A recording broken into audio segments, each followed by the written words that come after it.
What's up, gang? How are you, Jesse Good? Pups in Mega. How are you guys tonight? Gingerbeard, what's up, buddy?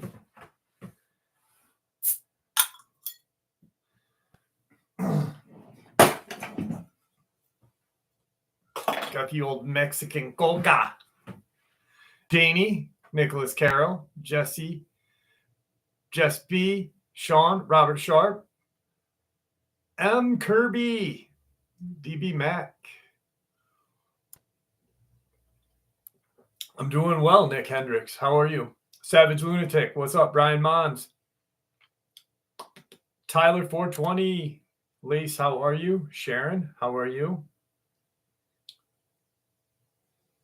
Jeff Bates, how are you, my friend? Sasquatch Girl, how are you? Flat Earth Patriot, what's going on, my friend? How are you tonight? Delirium, how are you? Listen, how are you tonight? Brian? Hi, Pops. How are you? I said hi to you earlier, but I don't think you heard me. Candace Kelly, how are you, dear? Toby, the lost one. Frank Morris. Tommy, made it on time tonight, didn't you, Tommy? I really, people like, it bothers me. It fucking drives me insane because I tell people, guys, throughout the day, the bonuses are re-upload for people that haven't heard them and new people because I'm constantly getting new subscribers. In the beginning of the day, it's usually a brand new one, unless it's the weekend, because I really don't want to like record every day, but I got to. But I just need and people are like, this is a retelling. Why are you doing it? And I'm like, okay, Karen, I'm fucking sorry. Ermic! Thank you, my friend. How are you?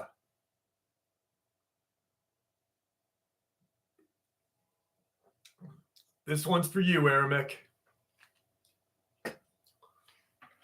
So, I got my official, this is the live stream that I officially am doing it with my permanent, not temporary, implants put in.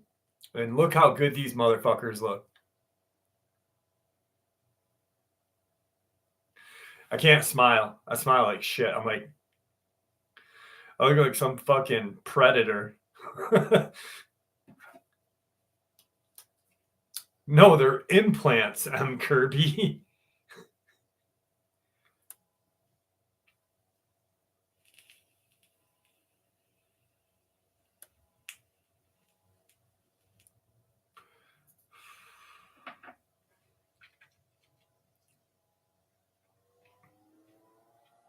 Thanks, Janie. DB Mac, what's going on? Yeah, so we put him in, and I got him in on the 18th. So I go in on the 18th. I'm all happy. I'm like, I can fucking eat meat. I can eat stuff besides noodles and eggs. And they are fucking white though. I've been drinking coffee like a motherfucker to like stain these bitches up. Cause I look like some fucking creature. So they at the end of they put them in, and at the end of everything, the lady goes, the receptionist, she goes, all right, so your homework assignment, sounds like me, is to eat as much food and whatever you want and just tell us what you ate and if there was any pain. Tommy, thank you so much. And you can't tell somebody that hasn't eaten what they want for 3 months, because I have a bag of Girl Scout cookies downstairs that I have been staring at, waiting for that day. So I get home. No, on the way home, I start eating popcorn. Me and my dad driving. Jim's fucking sitting there. Slow down. I'm like, shut up. He's like, you're driving with one hand, you got a bag of popcorn like this, and you're going 90, slow down. And I'm like, I want to get home. I'm thinking about these Girl Scout cookies. I get home, I open the English toffee Girl Scout cookies, and I take the biggest bite. And all of a sudden, the bracket, he was so excited at how good they look, the doctor that did them. The bracket that connects the two bridges in the back unloosened. So I'm like, oh my God. So I had to go back on the 19th, and then he just had to retighten them with it's a torque wrench that looks like a toothbrush. So, and then I was like, well, now I'm making some fucking pork chops and some steak. And I had steak and pork chops the 19th for lunch and dinner, and I was so happy. I've never been so happy.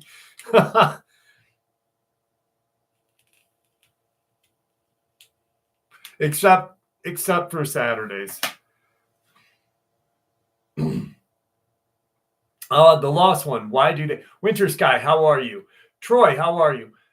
George, RV Jackpot. If there's anyone I did not say hi to, I apologize, and I will catch you in the as it goes through. Zilla, what's up? So why do they keep doing that? Well, it's for, if you, reptilians is a catchy word. They love to do that. What's up, San Francisco Bay? Reptilians, usually, I think it's like anything that is conspiracy, they put a Wikipedia page to for some reason. And I think it's to discredit the channel in the video. I'm not sure, but I believe that's kind of what it is. Lisa McDonald, how are you? Luke Thompson.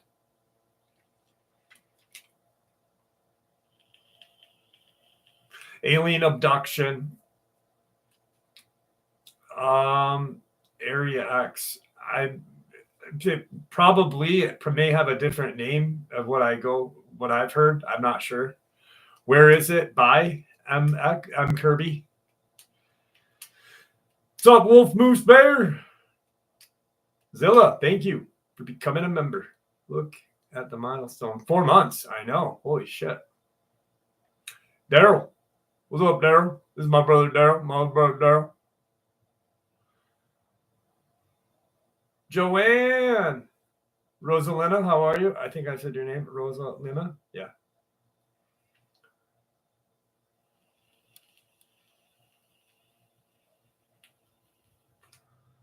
Susan from Jersey. What's up, dear? Oklahoma. It's supposed to be a high Bigfoot traffic. Where did you hear that from, though?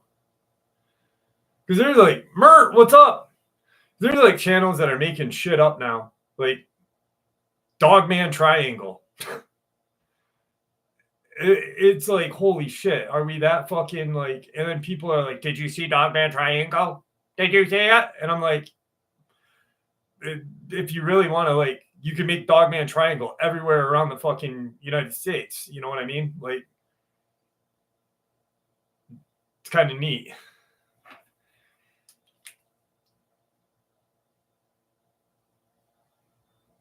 But like, they're jumping on Bennington Triangle's dick and swinging. They're like, oh yeah. Zilla, thank you.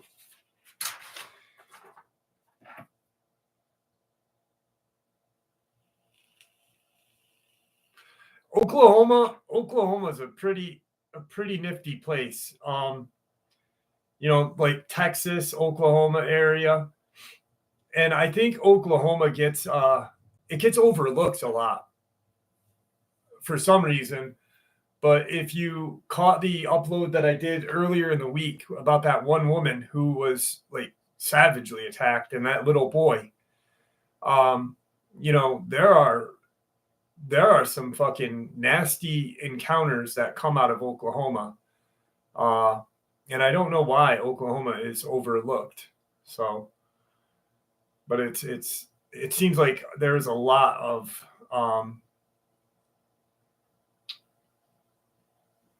Absolutely, San Francisco. That's not just your thought, brother. What's up, Five Rings? Five Rings, did you see that we took it? We took the freaking Tokyo series. We put the Cubs right back to where they belong. Number 2. But Oklahoma, I don't know why it's overlooked. There is a lot, and it seems like any experience I've ever heard out of Oklahoma is a violent one for some reason. And I don't know why that is, but I think that really needs to get looked at and a deeper look, because, the majority of these Dogman experiences are, they peep through the windows or they scare us. They like to get off on scaring people like Bigfoot. But Oklahoma, very violent. I'm not sure why. Kane, thank you so much. Oklahoma makes everything angry. My family is doing well. They are doing well. I found out that Tigger is gay, and he doesn't just like to give it to cats. He likes to take it, because Belle's little kitten Apollo, well, he's not a little kitten anymore. He's about a year old now. He decided to jump over Tigger and try to mount Tigger, and Tigger just sat there like not even shocked. I had more of a shocked look on my face. I'm like, get off him, no. Tigger's like, meh. I'm like, dude, not cool. Well, no, each to their own. Like, I can't say that about poor Tigger. I can't. He's got to come out of the closet someday.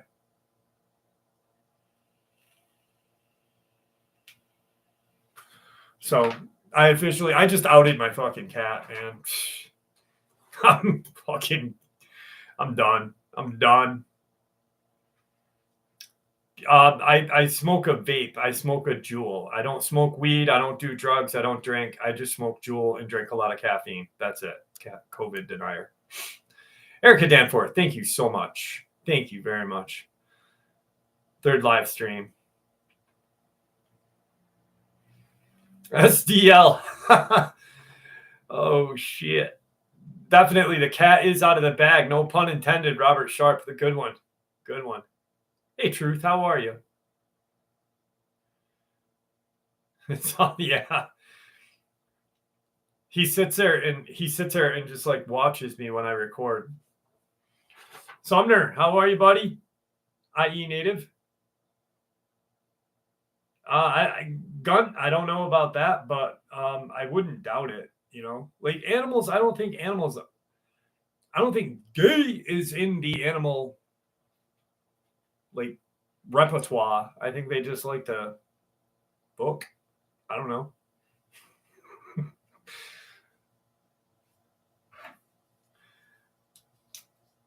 No, I'm not, Tyler. What's up, Nat Cowboy, buddy? Jim Bob, what's going on? All right, let's start this off with an easy one. 7 years. Oh, I have 3 awesome lot lizard stories for you tonight. Like, I literally, I think I spent more time on the lot lizard stories than finding encounters for you guys tonight. Awesome encounters, don't get me wrong. Joseph Elijah, thank you. I know, and don't correct me, Eli. But the lot lizard stories are fucking fantastic tonight. I was reading them and laughing my balls off, and I wrote them. So, all right, here we go. 7 years ago, a buddy and I had been smoking a bowl and cruising the dirt roads in a small town of Lake Odessa, located in Iona County. Mid-conversation, we both stopped, fixated on something in the sky. By the size of the thing, I had guessed it to be a plane of some sort, but suddenly we saw the wings of this plane arch as if they were flapping. We drove out of sight of the thing, and by the time we regained our bearings and turned around to see if it was still there, it was gone. Normally, when I tell this experience, people argue one of 2 things. You were too high to see clearly. Had it just been me that had seen it, I might believe that fact. But my friend had seen it as well. I don't buy that. We are both big stoners at the time, and the amount we consumed was very light to our usual amount. The second argument that people say is that it was probably a lot smaller than we thought. But it wasn't just a bird that was in the sky. There were geese as well. So we had a pretty good idea of the depth perception, plus humans spend enough time looking up. We know when something is a good size of a plane or a goose, no matter how far away. The more people I share this experience to, I hear similar experiences. Whole construction crews have seen giant birds in Iona. It flew over someone's car in Lake Odessa, people spending time on Jordan Lake, and another where it flew between rain clouds during a thunderstorm. It seems mostly to be in Iona County. If anyone has had any similar sightings, please let me know. Iona is in Michigan.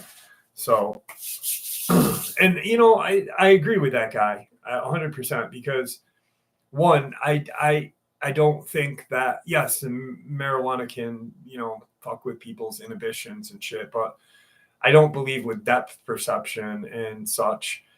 But he was right, we spend enough time looking up at the sky, we can tell when something is usually pretty good size. The other day, I was bringing Belle to work, and I had just dropped her off, and I'm coming down a back road, and I saw it was a turkey vulture, and just absolutely massive. And I ended up trying to get underneath it so I could look up at it and get a pretty clear estimate of Aramook. Thank you, my friend. Love you, buddy. And I have a perfect story for you tonight. But the perception wise, we know how big something is. And I hate when people critique others when they're sharing their experience, because people have seen these huge Thunderbirds for thousands of years. It's fucking dumb.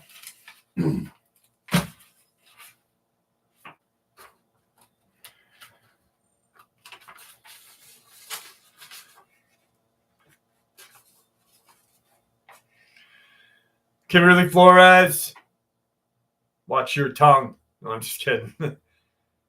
What's up, Sean? How are you? Isabella E. Button, love you. Go to bed.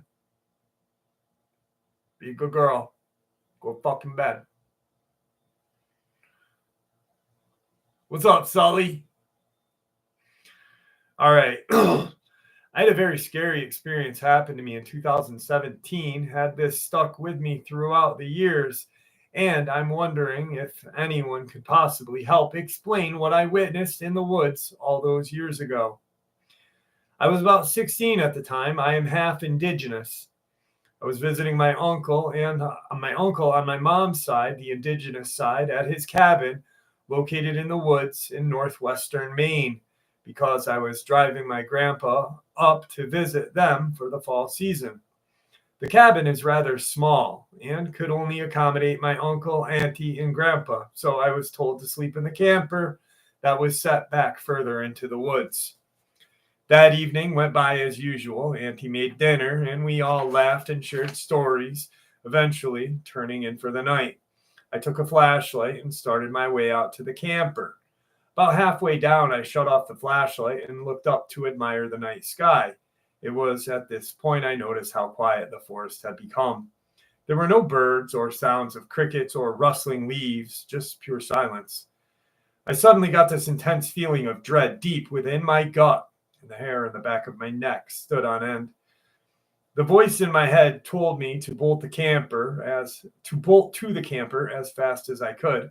For some reason, my instincts told me I did not belong there and something was watching me.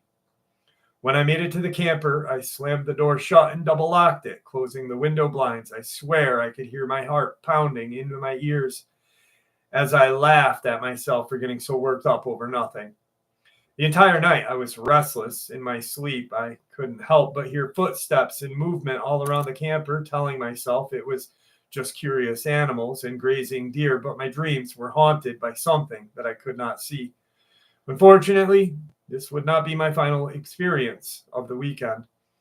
By morning, it all seemed normal. I thought about mentioning about what happened to my granddad over breakfast, but I was worried he would brush it off, me being dramatic and used to city life and such. I let the odd night slide out of my mind as I enjoyed the day with my family and their big shepherd, Frank. Just to calm my nerves, I asked for Frank to accompany me in the camper that evening to ensure I felt safe. The walk back was once again fine until I began to enter the tree line. I am not sure if it was because I was feeling nervous as well, but Frank seemed to be on edge with his ears perked up, head on a swivel. That night, he slept in the bed of the trailer with me. I felt safer with the dog there. However, I had an extremely awful dream in which, when I awoke, Frank was staring at the wall of the trailer with his hackles standing on end. When the morning hit, I packed my bags to leave in the afternoon and brought Frank out of the trailer and led him to the small field between the cabin and the thick woods. I was kicking a ball for him to excitedly chase, grab, and return to me. We continued this game until I kicked it too hard and it rolled down the edge of the woods. Frank raced down to grab the ball until his full sprint turned into a dead stop, digging his paws into the dirt meters past where the ball had landed. He stood stiff, fur on end, ears pinned back and unmoving. I called for him to come, which he always responded to, but he didn't even acknowledge me. I began to walk down to where he was, calling his name a little bit louder. Still no response. I grabbed him by his collar, getting kind of worried at this point as his eyes stared directly into the trees. I yelled his name loudly, giving him a little tug. The forest went silent. Moments later, the silence broke by an echo of my voice yelling back. However, this echo was delayed and distorted. It sounded like me, but also not like me. I froze and looked into the woods, holding my breath only for another scream to come out of those woods in my voice. I immediately turned and booked it back to the cabin. I came to my auntie crying and trying to tell her that there was something out there in those woods. She comforted me and told me it must have been nothing, but she seemed as if that was not the answer she wanted to give me. My family is rather superstitious, especially me, and I'm guessing she didn't want me to overthink anything. I left that afternoon and have not been back since that weekend. A friend of mine told me to share this experience with y'all, and I'm not sure if I'm dealing with a cryptid, a bad spirit, or just an overactive imagination. Definitely not an overactive imagination.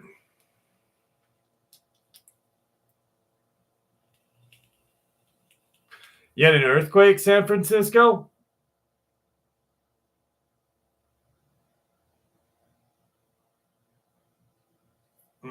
Sumner. I'll read it next weekend.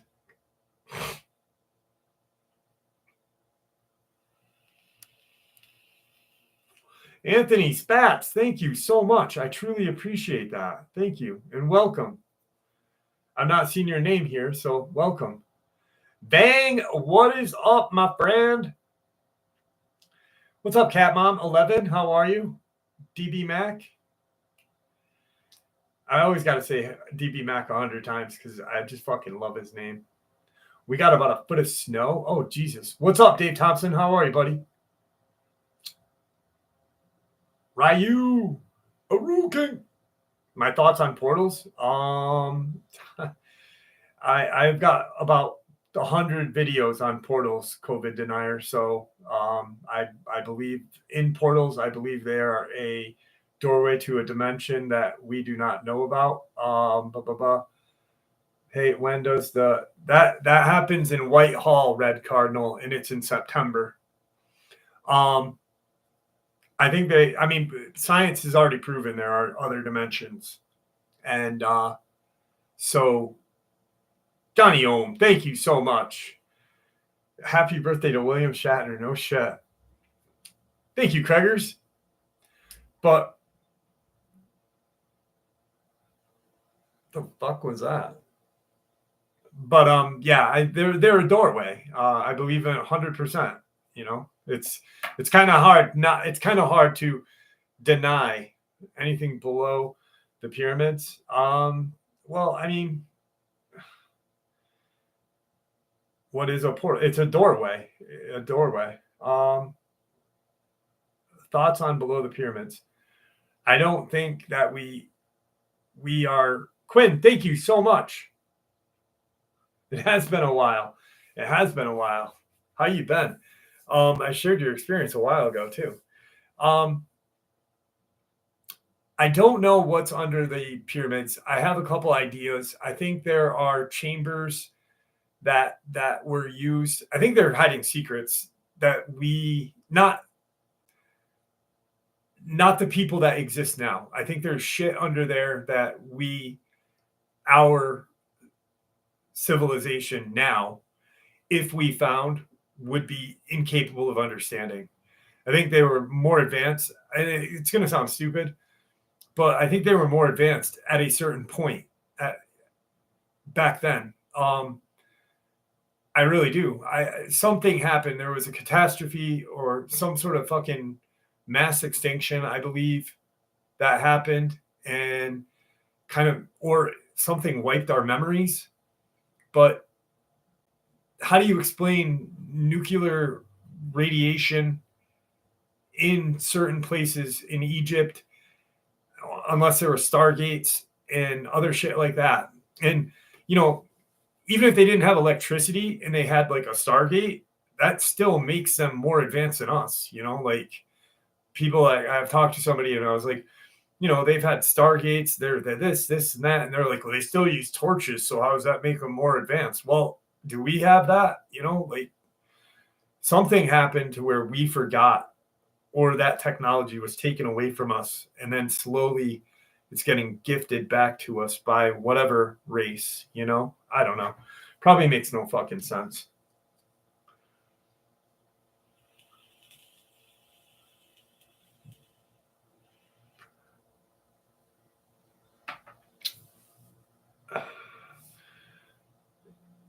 Thank you, 11. Holy shit. Thank you so much. I appreciate that. Wow.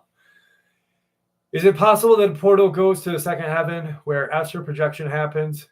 Men like Crawley. Man, I don't even want to get into a conversation about Aleister Crowley. Yes. Okay. There is a book. If you want to go deep into that, Jared Elliott, there's a book called The Urentia. And I honestly suggest picking it up and reading it. It is truly an amazing book. It talks about second heaven. It talks about Jesus. It talks about a lot, but it also talks about portals. It talks about cryptids. It talks about everything that we talk about here. And it's an actual, it's a foundation. It's called the Urentia Foundation. Look into it. It's really, really cool. There's a wall 30 feet shaped in rocks. That's put together in blocks.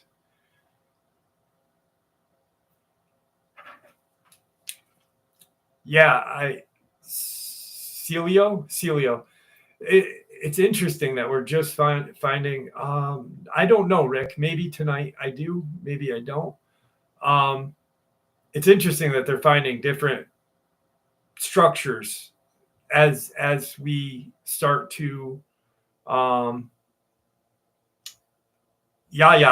very familiar with both of those guys. I have all of Aleister Crowley's books, and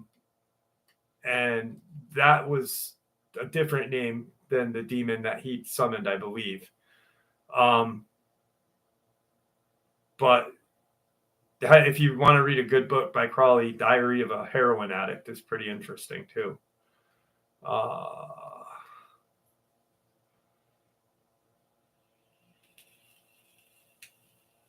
It is hard to keep up. My book is Victor's book, The Old Beast. Once Victor died, I took it on. Yes. Thank you, SD. And ironically enough, Lam looks exactly like the demon Crawley summoned looks exactly like a fucking alien gray. Go explain that. Fucking weird. Definitely, I don't know if they're evil books. I mean, it'd be evil if you practice the shit they talk about, Aramik, but reading them, you know what I mean? HP. I recommend reading everything, to be honest with you. No, it's not out yet, Quinn.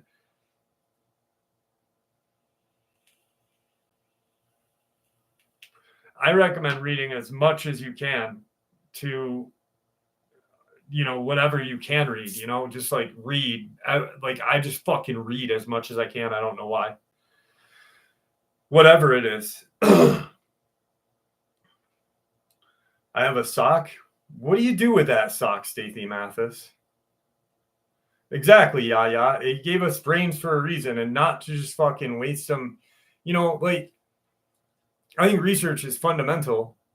Watching videos is cool. Obviously I make videos, but I think people should read more too, whether it be on a tablet or a Kindle or a book. I mean, I love books. Books are just the shit to me. You want to get me excited? Give me a book, and I got a big old one for you. All right. This is an experience that occurred back in 2018 when myself and my family lived in Port. I had to start all over. This is an experience that occurred back in 2018 when myself and my family lived in Port Orchard, Washington State. I've always been a skeptic of the paranormal, but this experience kind of changed my stance on that. To understand the experience, you must visualize the layout of our house. Our house was on a small clearing right on the edge of Banner National Forest. Well, you live right on a national forest, you're going to have something fucked up happen. We had a wraparound balcony with windows that fed into the kitchen, living room, and master bedroom. If you looked out any of those windows, you were looking directly out onto the balcony. There was also a set of stairs that led onto the balcony from the lower patio near the basement. Lastly, our living room had a set of glass French doors between the two windows. At the time, we only had one thin curtain covering the glass. Now that you can envision the layout, here's the experience. What if I'm not envisioning it, though? It was the first 2 weeks staying there, and everyone had gone to bed at around 10 or 11. At around 2 in the morning, my mom had woken up to a sound of scratching / footprints on the balcony right on the other side of the window. She peered back the curtains on the window and saw nothing, but kept hearing scampering sounds that were getting progressively faster and more aggressive. She then woke my dad up, and they both went into the living room to get a better view from the doors. My mom, afraid of what was going on out there, got down on her hands and knees and slowly peeked through the curtain, only to be confronted with 2 sets of eyes looking directly at her. They did not move, even when she screamed and jumped back. After about 5 minutes, they heard them calmly walk around the balcony and down the stairs. They convinced themselves that it was just a deer or something, since we did live in a national forest. When my mom told me about this the next day, I remember we had cameras that the previous owners had left, so I decided to take a look. What I saw was arguably one of the most strangest things I had ever seen. 2 dogs had come up onto the balcony. However, the way they moved was so unsettling. It was almost as if they didn't know how to walk on 4 legs, like they were used to being bipedal. They both at the same time stared into the glass, completely unfazed by all of the noise my parents had just made. They remained there even after my parents went back to bed, just fixated on looking into the living room. Then, I kid you not, at the exact same time, they both turned their heads directly toward the camera in the corner, almost as if they knew someone would be watching it, and ran to the camera in complete sync with each other. I mean, they literally mimicked each other's movements so well, it was like a copy and paste of a video of the same dog running. I've never seen dogs act like that before. Even their eyes were eerie to look at. Since they were staring right into the camera lens the entire time, then they simply just walked back down those stairs and into the woods. As far as I knew, both of our neighbors did not have dogs. I was left so creeped out by this footage. They seriously acted like animals in disguise, if that makes any sense. I kicked myself every day for not taking that footage with me when we moved. I'm even unsettled as fuck writing this down for you guys right now. Thank you for letting me share. That's creepy.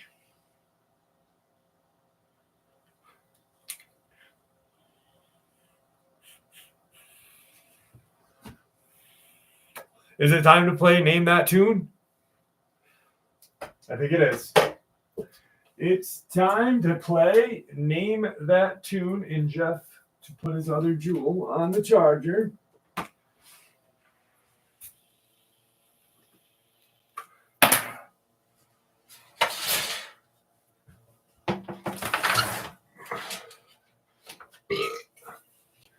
$20 is a $20. Oh. No one's out there because it's so cold, but here we go.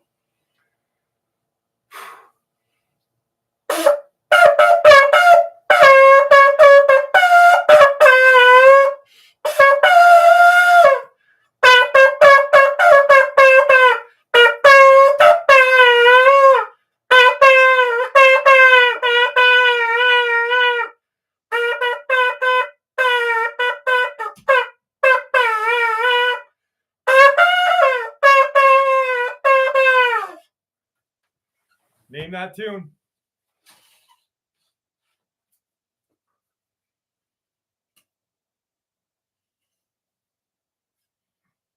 No, I did Eye of the Tiger last week. Sully. It's a Phil Collins song.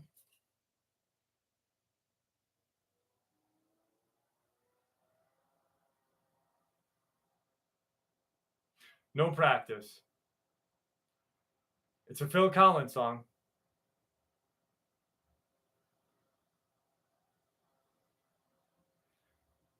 Sean Johnson. No, I don't drink, and this is obviously your first time being to the live stream, so don't. No. Haha, Mothman. Yes, yes, Aramic. Aramic, you got it. Good job, my friend. A good job. In the air tonight. Good job. Aramic, you get the applause of the night. So does it Rick. So does it Ryan Bullard.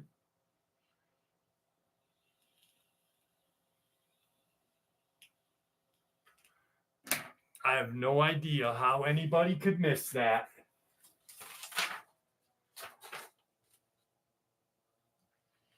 I'm writing this now only 2 hours after the fact, and I'm still shaken up about it. I live up north, and I had just picked up my visiting friend about 3 hours away from our destination. It was just after 12 a.m. when we ran into it, and we were driving slow because of a rainstorm, and my headlights are dim as hell.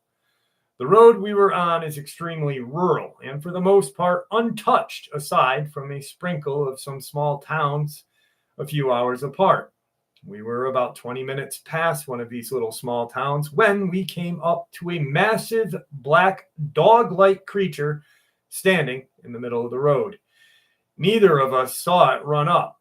It didn't move a muscle when we had to swerve around it. It had no eye gleam. I swear it was looking right at us.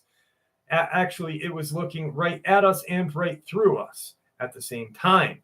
It was about 3/4 of the height of my car and just an absolute unit. What the fuck?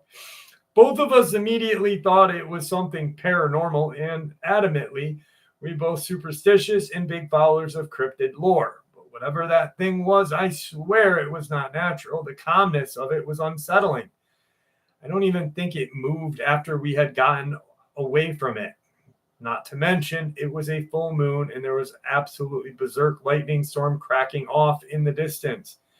I can't get it out of my head. The fact we both saw it and had the gut feeling freaks me out. What are your thoughts? An absolute unit. It's a fucking unit.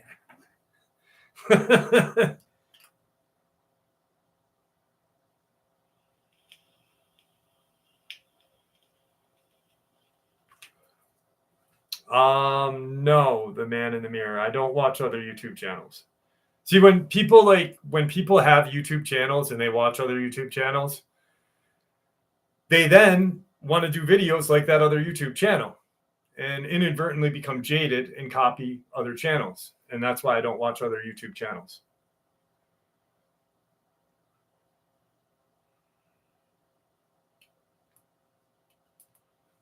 What's up, Wolf?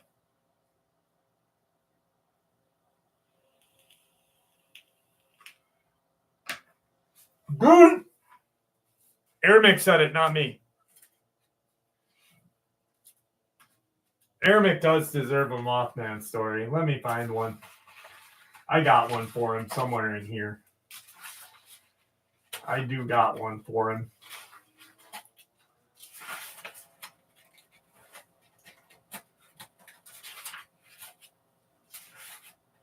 Ooh, here it is. Airmick, this one's for you. Thanks, Ryu. All right, Airmick, this one goes out to you and how amazing your Mothman research has become. It is just getting better and better. Pops, thank you so much. I know it is calling me. I only got a couple more months, but I got to wait until probably like next year around this time, I'll be able to travel. Belle turns 18 in November. I can't leave without her being 18.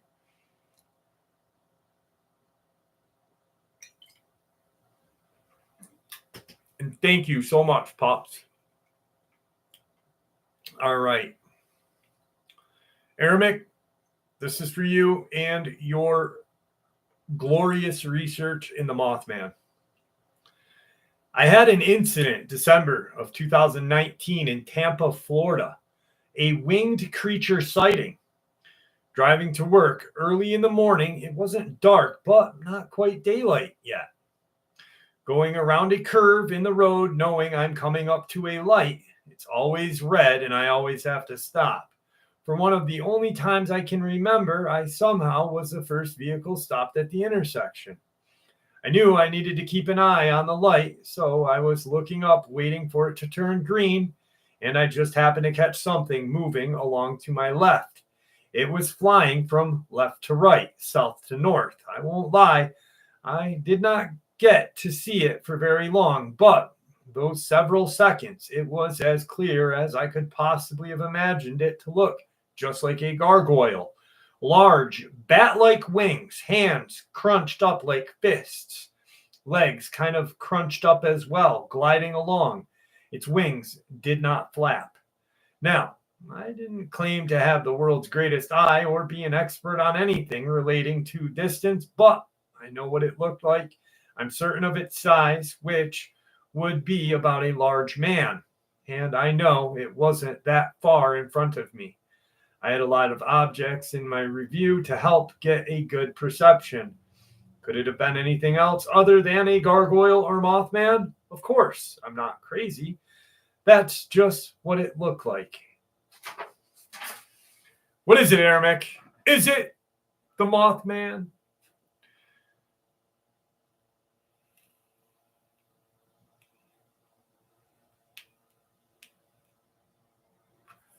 No. Isabel wants to be a demonologist. That's what she wants to be for her job when she's older.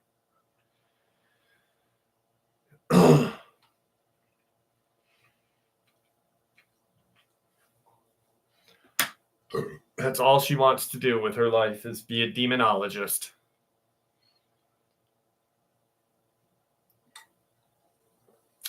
Like Lorraine Warren. Yep. And she is sensitive.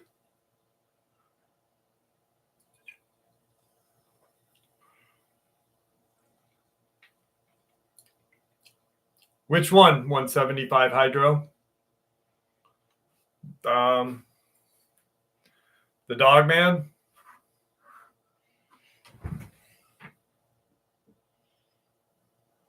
The Raven? Trees with ravens? Bigfoot?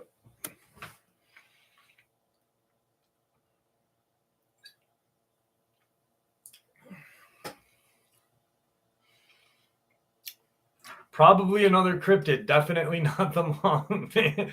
God damn it, Aramec!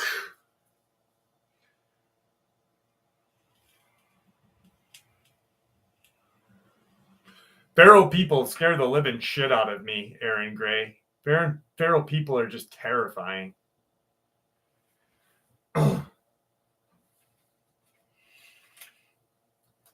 Oh, we got 15 minutes till. Jared Elliott, thank you so much. Wow. Since they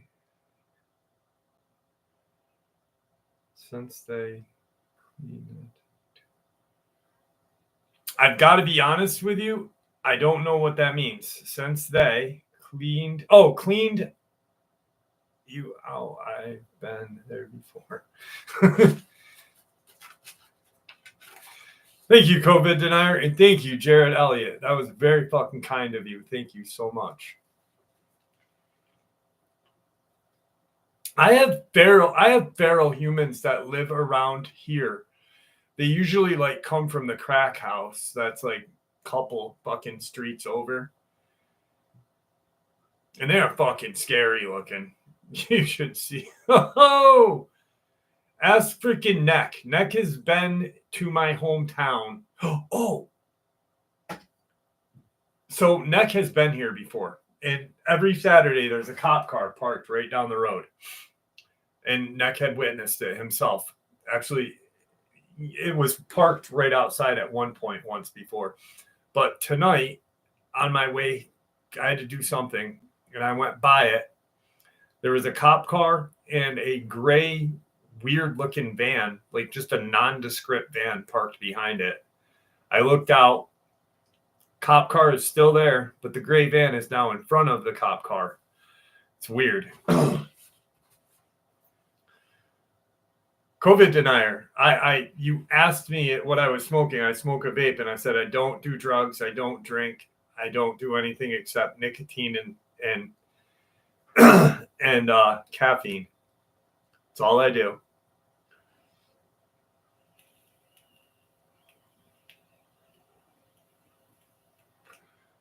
Oh, guys, guess what? On Monday is a very important day. And I'll tell you why. Because Monday, the March 24th, 2018, was the first day I ever uploaded a video on YouTube. So March 24th, Monday, is my 7-year YouTube anniversary. How fucking crazy is that? Thank you. Yeah, I agree. Avi. I agree.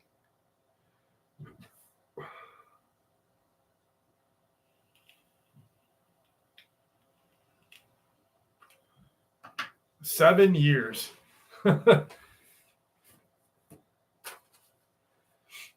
up, Ginger? How are you, my friend?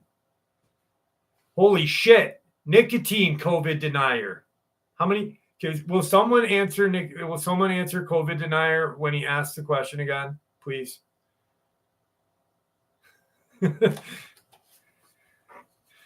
Fuck! I don't know about that, SDL. It's my dad's birthday as well. So me and Big Jim are going to go and have lunch together. And I don't know. I think my dad will look at Betty's or something. I asked my mom if she wanted to go. My dad's like, no. Because we're going to go to a place that he likes so he can check out the waitresses. He's a pervert. Fucking Jim. Stacy Lockett, how are you? Happy birthday tomorrow. Wait, it is March 23rd.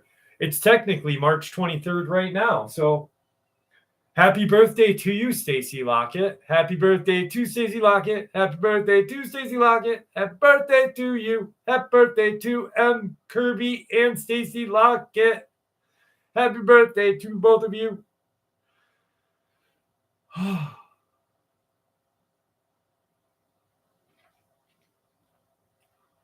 Thank you, Ruben. Appreciate that. I really do. All right. I got to get it. Give me 1 second. Well, Stacy, it's your birthday here. So technically to me, it's your birthday. And it is your birthday, dear. Hang on. I got to get something special.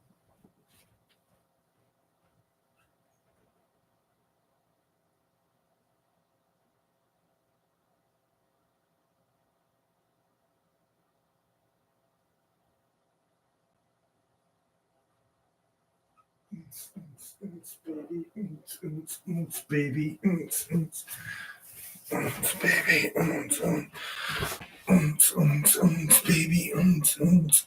baby. Okay. I'm wearing my special shirt for the Lot Lizard experience, which is coming up very soon.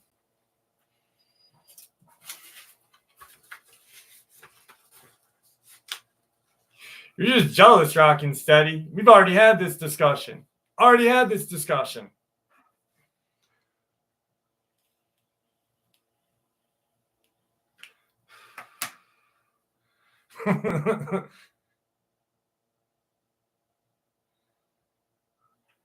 do, Ginger.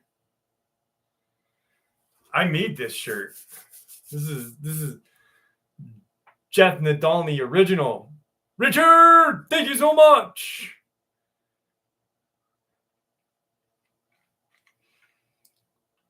I'm going to wear this shirt to Big Jim's birthday.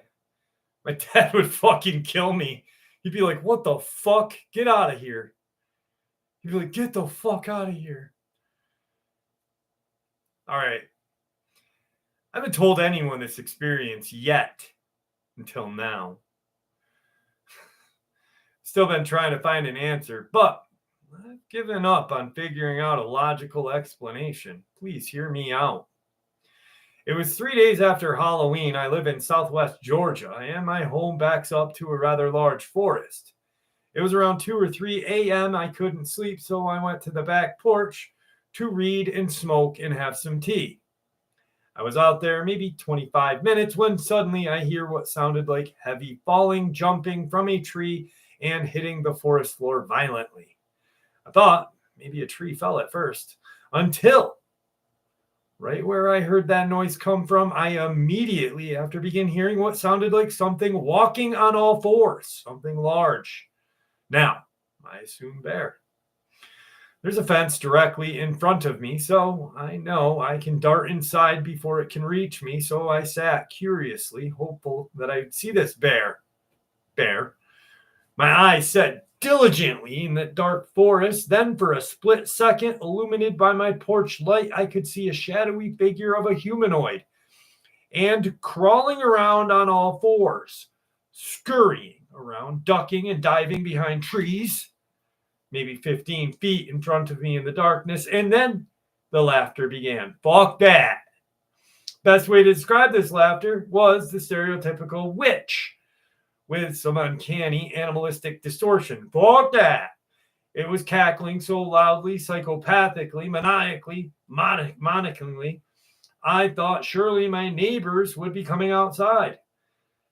I was absolutely frozen in fear. I couldn't move. I didn't want to move. I thought if I did, whatever it was would give chase. So I sat frozen, staring back blankly at the forest that mocked me.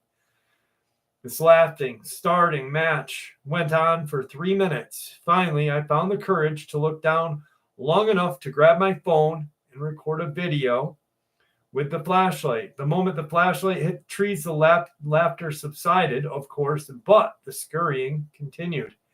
Finally, I yelled loudly, "Fuck this!" and dashed inside. A week later, I was awake late again, this time in my bedroom, and I hear what sounded like human footsteps running around on my roof in circles. It lasted 4 to 5 minutes. That was the last anything has happened, though. I moved to this new place back in July. When I first arrived, items were disappearing and reappearing, and that eventually stopped as well. I just don't know what to make of it. Anyway, thank you.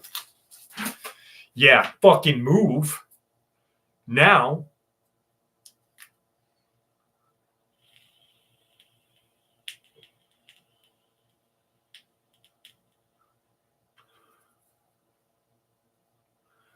That's weird, alligator. That's real weird.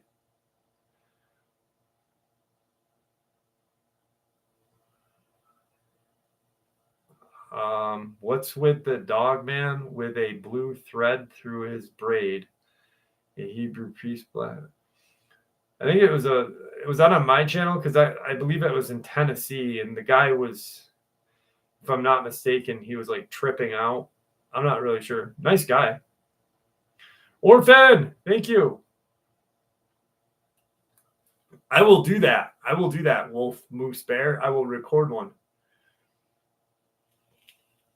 Shaquille Oatmeal. Holy shit, that is great. Look. Rodrigo. All right. What's up, Sonny? How are you?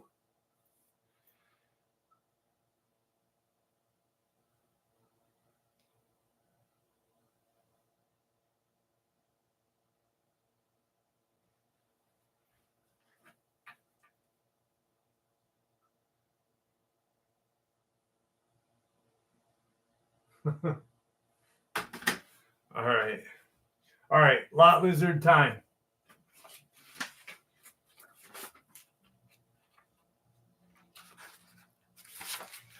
Okay.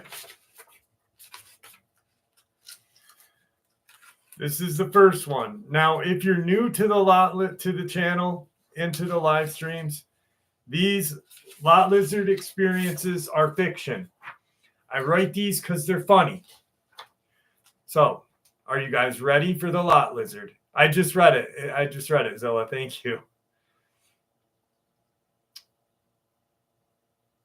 Y'all ready? That's all I needed was Arabic to say he was ready. All right.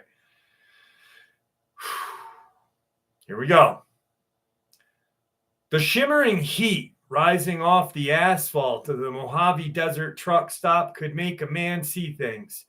After a long haul, most truckers accepted a little mirage-induced weirdness as part of the job. But what was happening at the Flying J outside of Barstow wasn't your average heat stroke hallucination. It started with Dylan Mulvaney. Now, Dylan Mulvaney wasn't exactly winning any Miss Truck Stop beauty pageants, but it had a certain magnetic charm. A cloud of hairspray held its platinum blonde boof aloof in defiant weather balloon. Its leopard print leggings hugged limbs with desperate enthusiasm. And that smile, well, it could melt the chrome off a Peterbilt or curdle milk or your blood, depending on who you asked. You see, Dylan had a secret that made the terror of I-15 corridor. When the moon was full and the desert wind howled, Dylan wasn't Dylan anymore. It was something else. Something with rustling wings, glowing red eyes, and a hunger that could swallow a semi-truck whole. Old man Jebediah, who'd been dispensing wisdom and questionable coffee at the Flying J for longer than anyone could remember, was the first to put the pieces together. He'd seen things out in that desert. He heard whispers in the wind, and he noticed how truckers who, shall we say, spent time with Dylan tended to disappear. It's a Mothman, I tell you. A shape-shifting Mothman wearing leopard print, a whole lot of regret, he hackled, spraying a fine mist of coffee grounds with each presentment. Most just chuckled and patted his shoulder, attributing his ramblings to the desert sun and too much caffeine. But then came Big Joe. Big Joe was a legend. Could parallel park an 18-wheeler in a thimble. Could eat a whole meatloaf in one sitting. And he wasn't afraid of nothing, except maybe his mother-in-law. Big Joe swaggered into the Flying J after a particularly grueling run, his eyes bloodshot and his beard bristling. And he saw Dylan Mulvaney perched on that stool at the counter, batting its eyes at this bewildered Texan. Joe, never one to back down from a challenge or a potential good time, sauntered over. Later that night, under a belful gaze of a full moon, Big Joe found himself regretting his bravado. He'd been walking back to his rig when he heard a rustling sound. He turned to see Dylan, only it was not Dylan anymore. Where there had been platinum blonde hair, now sprouted a feathery antennae. Its eyes glowed in an infrared light, and from its back erupted massive dust-covered wings. Big Joe, a man who once wrestled a bear and won, screamed like a little girl. The creature, a grotesque parody of a woman he'd been flirting with hours earlier, swooped down, its talons extending like rusty grappling hooks. Joe tried to run, but the thing was too fast. It snatched him up, his screams lost in the howling wind, carried him off into the inky blackness of the desert. In the next morning, only a few scraps of Big Joe's favorite flannel shirt remained, scattered amongst the cacti. Jebediah shook his head, pouring himself another cup of his foul brew. "Told you," he muttered to a stray tumbleweed. "Mothman Dylan got another one." Now, Flying J became a place of hushed whispers and nervous glances. Truckers avoided Dylan like the plague. They bolted the extra locks on their doors and slept with one eye open, listening to the rustle of wings. But Dylan, whatever it was, wasn't deterred. He got smarter, more subtle. Started using online dating apps, targeting unsuspecting truckers who bragged about their lonely nights on the road. The disappearances continued, a steady drumbeat of dread in the heart of the Mojave. No one ever found the bodies, just whispers in the wind, scraps of flannels, and the lingering scent of hairspray and something else, something ancient and hungry, lurking just beyond the glow of the truck stop lights. And so, the legend of Dylan, the lot lizard who wasn't a lizard at all, grew. A cautionary tale whispered around campfires, a reason to avoid Flying J outside of Barstow, and a reminder that sometimes the things that go bump in the night are wearing leopard print and a whole lot of something more sinister. The desert keeps its secrets, and Dylan, the shape-shifting Mothman, was one of its darkest. So, the next time you're on a long haul and you see platinum blonde at a truck stop, remember Big Joe. Remember old man Jebediah. And for the love of all holy, just keep on trucking. You never know what might be lurking in those shadows, waiting for the moon to rise.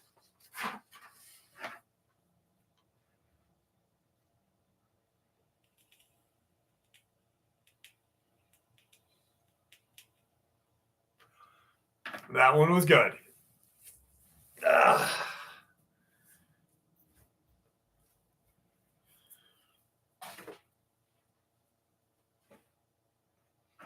Kakalina, how are you?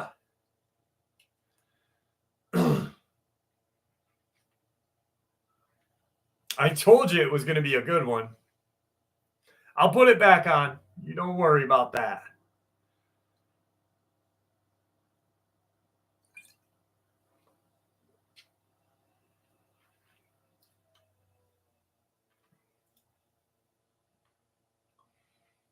Jesus, that's terrible, alligator.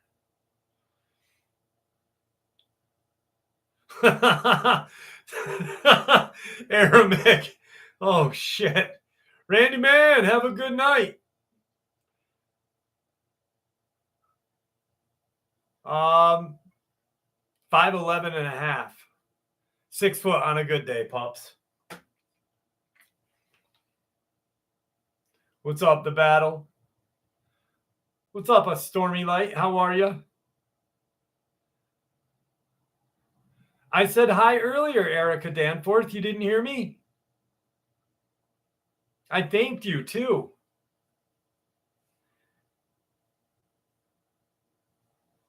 Well, thank you.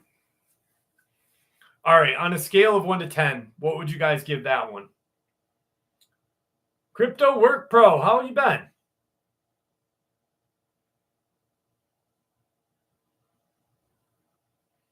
9. Good, Kevin. How about you? I knew they were good. I knew it was good. I got 2 more. 2 more. It only gets a little better.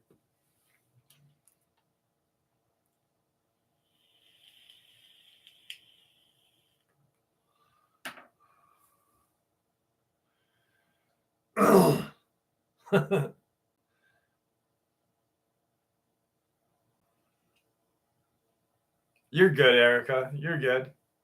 That's why I said if anybody doesn't hear me say hi, or I didn't say hi.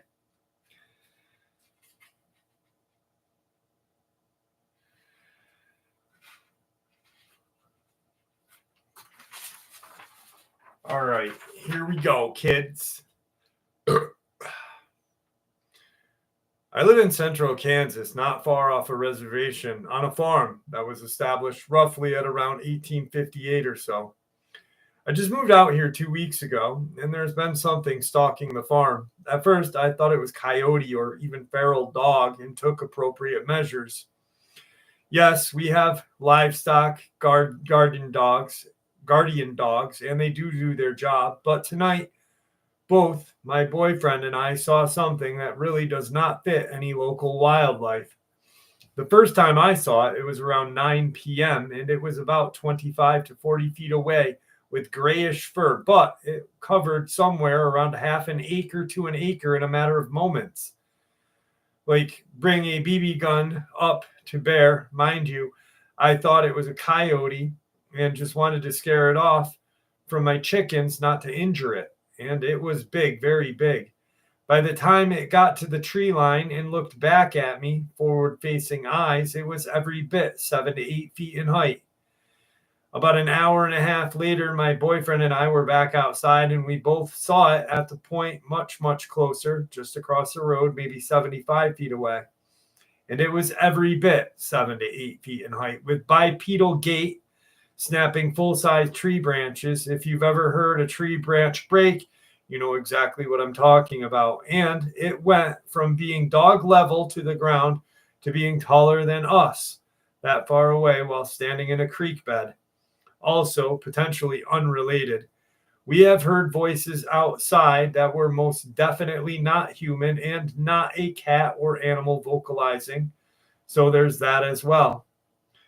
Yes, I am a pagan. Yes, I am a witch. No, I do not have my usual wards and such up because I frankly haven't had time, and there are leftover protections from one of the previous owners, my boyfriend's now deceased grandma, such as an intense amount of wind chime, dream catchers, and similar talismans.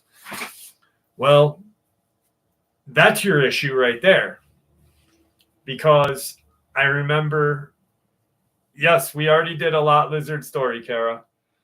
I remember there was an experience that I had done where a person had been an empath and a dogman actually sucked that person out and really fucked with them. So if this is a self-proclaimed witch, then yeah, I think you've got yourself an issue, chickie.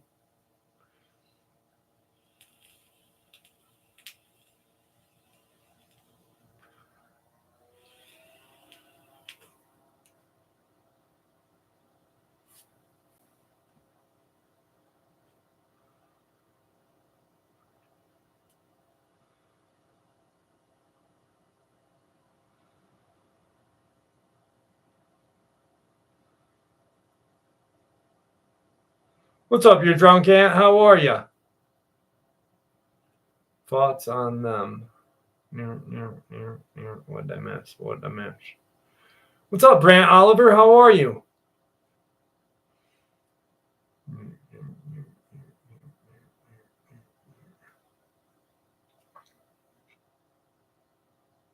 Thank you, DB Mac.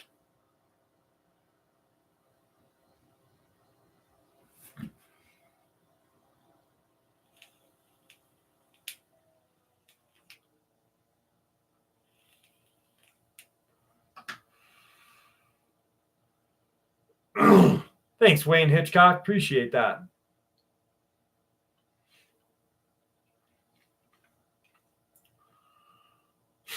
DB Mac.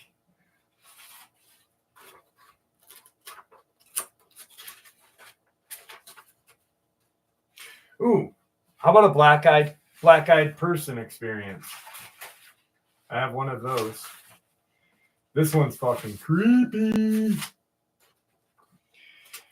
All right. Hang on a second. Oh.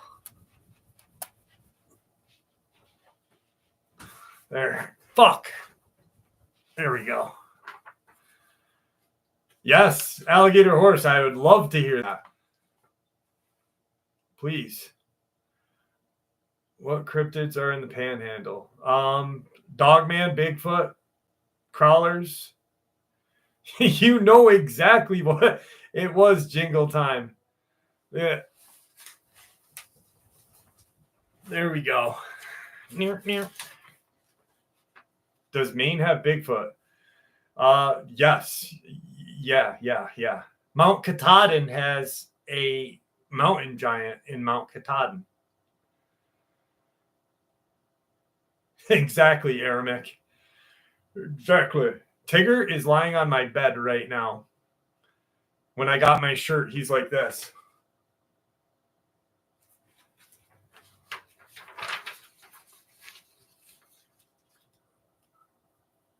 We have my great grandfather was a bootlegger, and we have property in Mount Desert Island, which the backside of the island, Bernard, with the front side would be Bar Harbor. No, Elon does not have black eyes. White eyes, probably. Because he's not human. Yes, they do. They do. 100%. Actually, there's the Bar Harbor, the Bar Harbor Club is supposedly haunted, and it was started by the Rockefellers and some of the elite.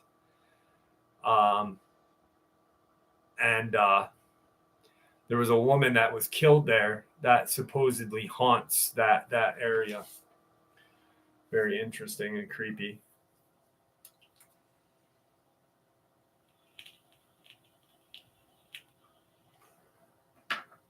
Maybe, Samara, I'm not sure. I don't know about Dave Chappelle being a clone. I wouldn't say he's a clone. He's real. Tig is awesome. Fucking Aramic, dude, I love that shirt. I freaking love that shirt. You have no idea. All right, here we go. This was 12 years ago. Jane, this is for you. This was 12 years ago. As originally stated, I am a truck driver. I'm up here in Connecticut. I'm a grocery hauler. And I had been taking a particularly... Wait, let me start over. Sorry. This was 12 years ago. I am a truck driver up here in Connecticut. I am a grocery hauler and had been taking a load out of Hawley, Pennsylvania one year. I was up on I-84, and it was about 2:30 or 3 a.m. in the morning. I had to pull over and do a friendly visit on the side, a little rest area. So as I'm pulling in, I see there is no one there. I pull a parallel to parking space. I take up the entire area. And for us parcel drivers, our outdoor bathroom is between our truck and trailer. So I get out I left the truck running, turned my headlights off, so I had all my running lights going on at this point. I exit the truck. I get to the passenger side between the tractor and the trailer, and halfway through, I feel a tap on my shoulder, and it startled me. I pissed all over myself. When I turned around, there was an older gentleman. He had asked me, "Sir, I have lost my dog. Can you help me?" And I said a few syllables toward him. You scared the shit out of me. And I said, "Hold on a minute." So I zipped, and turned around, and the gentleman was gone. Literally within seconds, I cannot see him. It's dark out, 3:30 in the morning. And I'm looking around, and I break the driver's blinker on there. So being frantic, trying to find my headlights. I turn on the headlights. Lo and behold, there is an old man standing right in front of me, 10 to 15 feet directly in front of the tractor. His eyes, that is what I focused on first, because it was like something I had never seen in my life before. This gentleman had the blackest eyes, as if they were just an empty vessel standing in front of me, lifeless, like a million-mile stare, and just right at you. Blank face, blank expression, no emotion. Just morbidly dead and black. And the moment I saw that, boy, I got out of there. Needless to say, I got the hell out of Dodge. I'm sitting there. Man, I am shifting and grinding and chirping, skipping, all sorts of shit in my gears. Finally, I get out of there. I'm panicking. All sorts of weird crap is going on. And I had about an hour to get to my stop. I get to the store. The guy sees that I am terribly disturbed. Something is on my mind. He states to me, "What's your deal? You act like you done seen a ghost. You're looking around the corner before you enter a room and all sorts of crap. What are you doing?" And I said, "You know what, man? This may sound very strange to you, but I really got to get this off my chest. I'm not the kind of individual to go and share this type of stuff. This is the first time anything like this has ever happened to me, but I got to get it out." So I go and tell him the same experience. And toward the end, he's actually kind of chuckling and finding this kind of disturbing. So I said, "What's your deal? This ain't funny, man." He said, "Hey, by any chance, did you happen to see when you were at the rest area, when you look down that cliff, down that mountain, there's all those lights, like a little village?" I said, "I wasn't sightseeing, bud. I was literally there for one reason, not a season." He then tells me there's a little tiny town down there, and that's where he grew up. When he was a child, this is before I-84 came through there, the top of the mountain was a summit called Prospect Summit or whatever. So this gentleman grew up down there. People used to go to the top of the mountain and have picnics, what have you. There was a couple of picnic tables up there, I guess, that were up there. And I guess one year, a guy had gone up there with his dog, and they got trapped in a really bad storm. And they got forced to come back down, and unfortunately, they got caught in a mudslide and perished. And the dog as well. They ended up losing their lives, and that was the end of that. And I am not the first person that has come to that same experience with a man asking for help. From people who are at that rest stop at any certain time of the day. And that's my experience with the black-eyed granddad. Needless to say, I have never gone back to that area, and I do not plan to.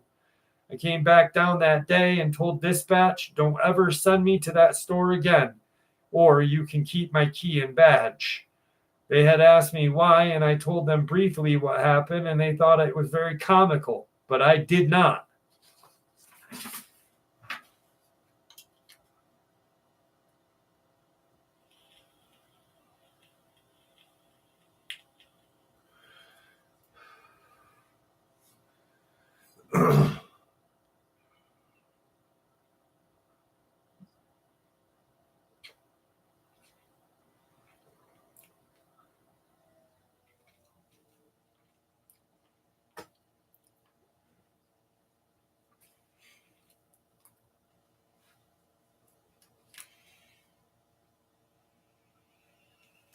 What's up, Michael Scott? How are you?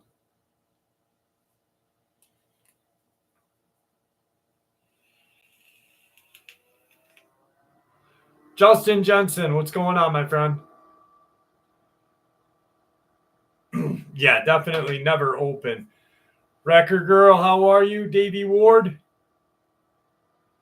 Alan Howell, thank you so much. Boosifus, how are you, my friend? Nice seeing you. 59, what's going on?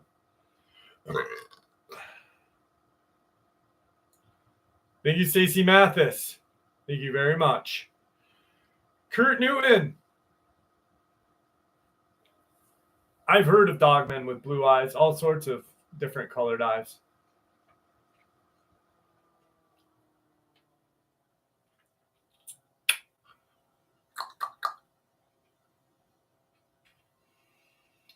Not that I'm aware of, Wayne. I probably could find one or two, but I'm not sure.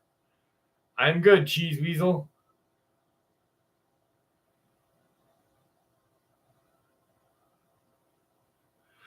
Yes, they are. Did you guys know about the 13 steps to hell in Washington State?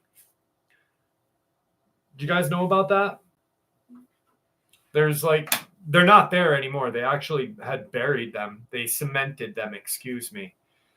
So there's this location. I always thought it was the most haunted cemetery in Seattle, but it's not.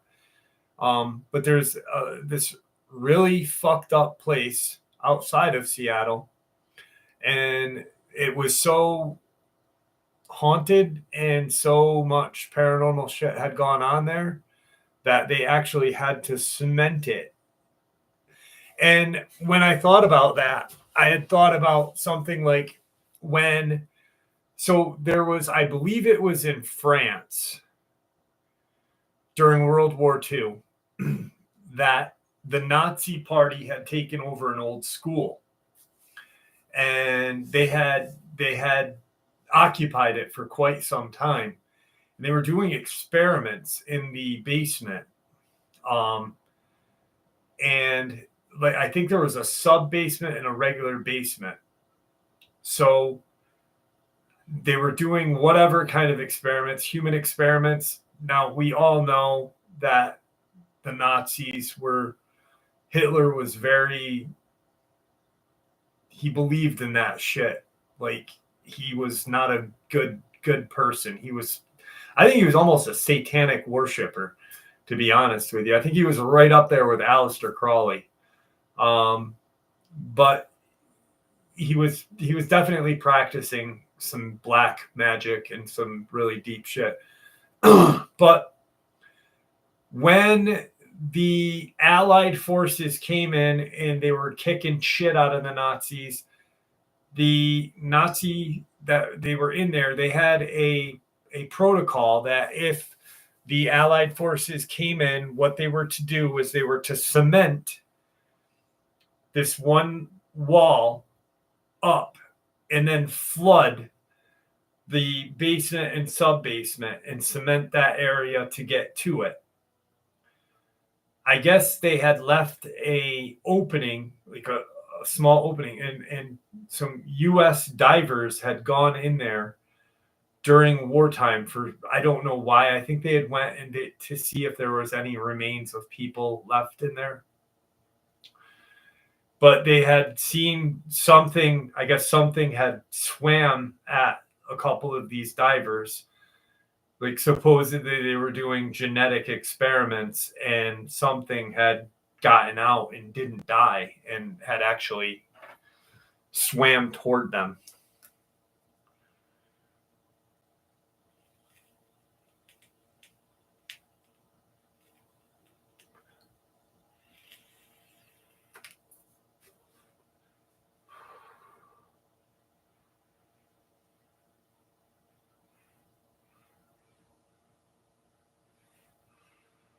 No, I haven't heard that, Hair of the Dog.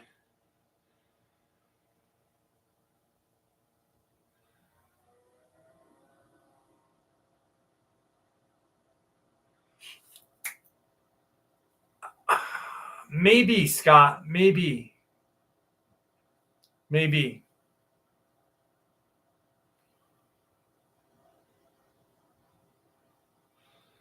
Speaking of Project Paperclip, I'm waiting for my book to come. I just ordered 3 new books. Let me tell you what they are. Come here. All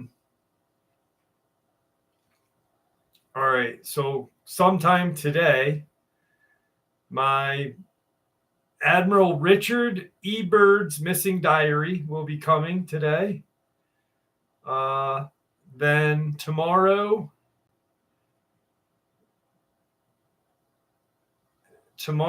is Montauk Project. More on the Montauk. And then Operation High Jump the next day after that. But you want to hear something crazy? This is crazy. So Admiral Byrd's plane was called the Floyd Bennett, right? Now, Admiral Byrd's pilot was also named Floyd Bennett. Guess where he was from? Right here. We have a small airport called the Floyd Bennett Airport that was named after the pilot that flew with Admiral Byrd. And I think I'm gonna go and take a picture of the airport for you guys to show you how pretty cool it looks. But yeah, check this out. How close is Floyd Bennett Airport in Hudson Falls, New York, to my house in Glens Falls? It is 2.8 miles from my house. And supposedly there is some like souvenirs from Floyd Bennett there, I guess. Yeah, mine is in sync perfectly as well. Thank you, Tyler 420. My lips are moving perfect. Field trip.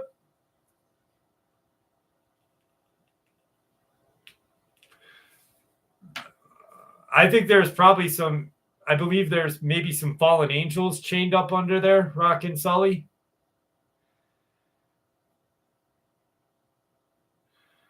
Ryan Lane, thank you for being a fan of my channel, our channel. I appreciate you.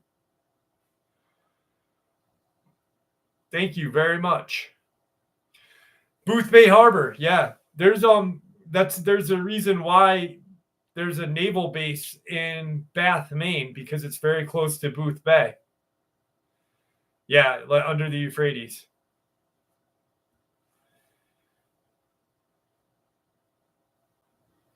I think there's some under Shasta and other places. Booth Bay is beautiful. Yeah.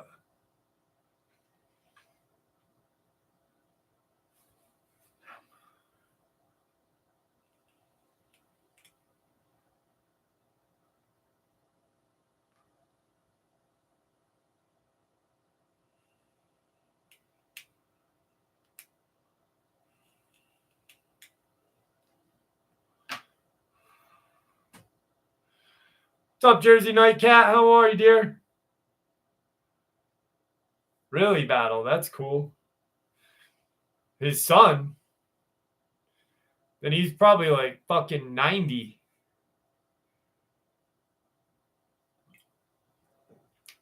Hello, Lauren. Grandson, probably. His old balls are fucking dragging on the ground there, Battle. Junior Bird's balls dragging on the ground. Has been a little bit.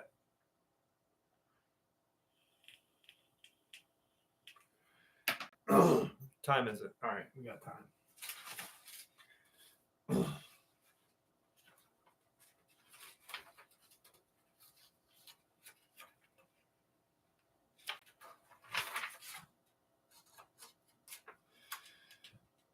Manushka, how are you?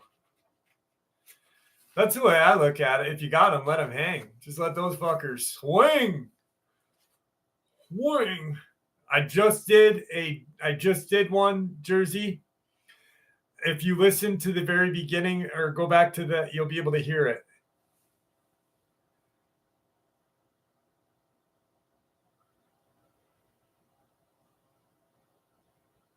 Huh.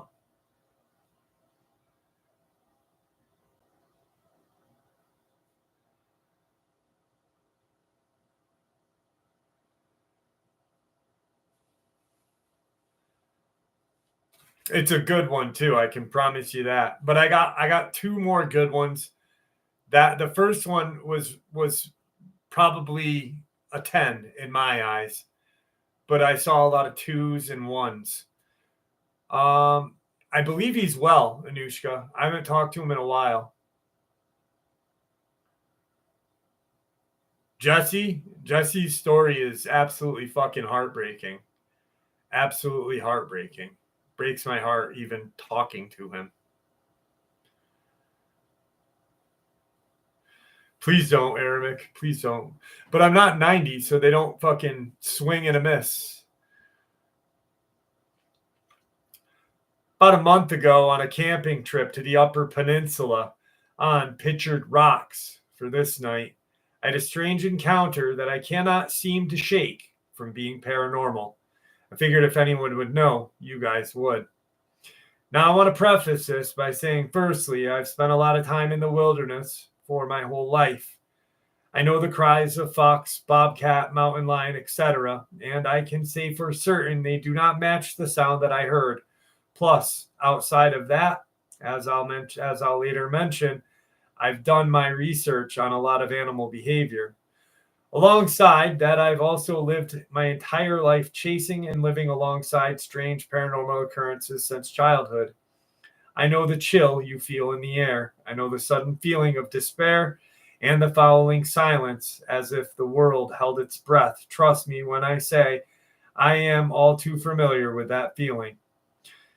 Me and my girlfriend were on a camping trip to the Upper Peninsula, as mentioned, checking out some of where she had grown up and taking me to her favorite tourist destinations between our nights of camping for about a week during the end of summer, spanning from mid to late August of 2024 to be exact.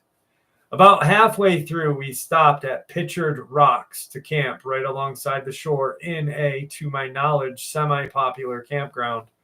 All of the campsites were spread out pretty decently. In the midst of all of the trees, each clearing was about 40 to 50 feet from each other, lining the hill that leads to the shore of Lake Superior. Now, this was at the very top of Michigan, where outside of a handful of other campers, there almost nobody lives. I mean, in comparison to anywhere else I've been, there is a significant lack of people.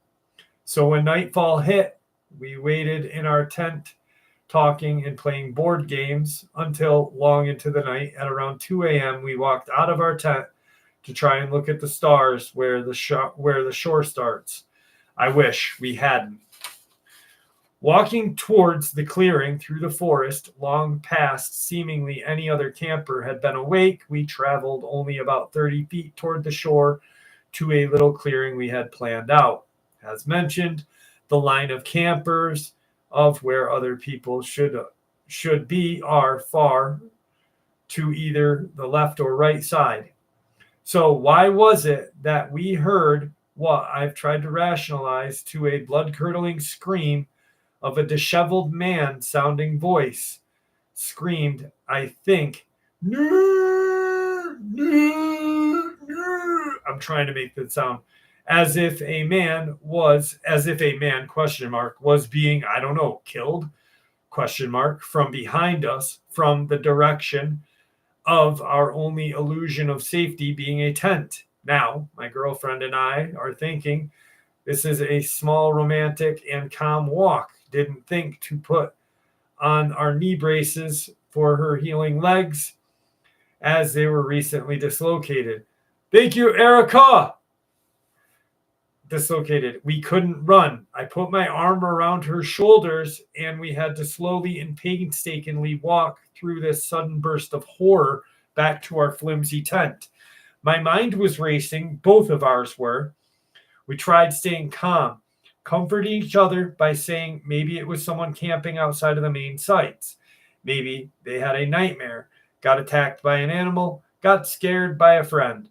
Firstly, if someone were there at all, being a stretch, it likely wouldn't be wolves because we would have heard the howl or a traveling pack, right? And bears tend to avoid people when possible. So unless someone left food out and camped next to our site, what are even the chances of that? Even then, after all of our racing thoughts, trying to get around the same idea, I still couldn't stop from thinking. From each piece of research I have done, from any rabbit hole I have gone down, it just seems wrong. The sudden silence to insects, the sudden chill of the wind, the darkness seemed to get just a little darker. I couldn't stop it. I couldn't shake it. It didn't sound human. Intelligible, yes. And you could definitely hear a no being yelled. However, it rather sounded like something attempting to sound human. Too raw, too distorted, too static. While I may be a paranoid person, this just felt so incredibly wrong. Is there any chance of this being some kind of paranormal creature? My friends think I'm crazy, and honestly, maybe I am. Apologies if I rambled too much. I just wanted to make sure I gave you guys the exact story, the context, and justice I think it deserves. No idea what this could be. I am just hoping to get help from wherever I can. Thank you for reading, and please reach out if you want to know anything more.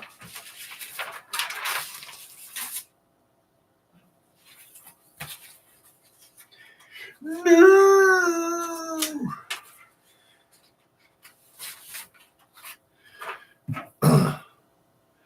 Just a joke. What is the difference between a lawyer and a prostitute?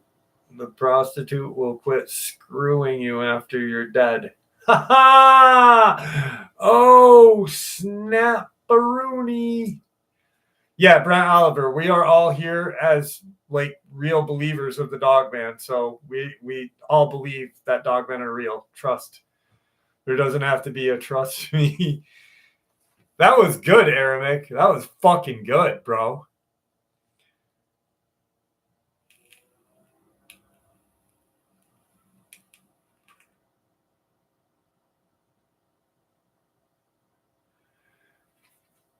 Your family built Ithaca? Do they sing the song, "We built this city, we built this city on rock and roll"? What did the dinosaur stop seeing the Why did the dinosaur stop seeing the prostitute? Why?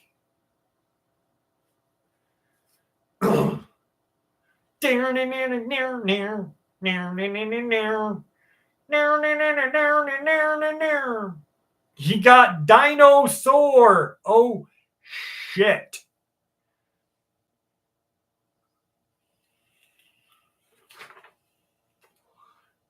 You got to ask the question first, Orphan Andy. You got to say, Jeff, if you woke up with your asshole being sore and you were farting Vaseline bubbles, would you tell anybody? And then I'd say, no. And then you'd say, let's go camping. God damn it, Orphan Andy. Get the fucking joke right.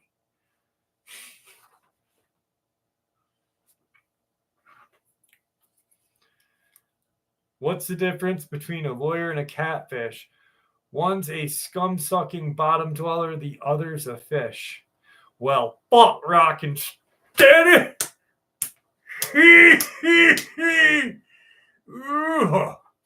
That was pretty good. Aramik beat you, though. Aramik's joke was funny. Funny.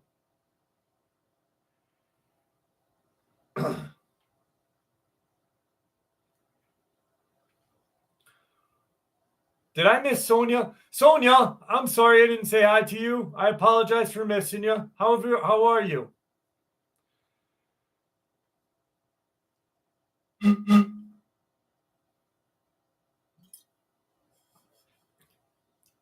Winter Sky, how are you?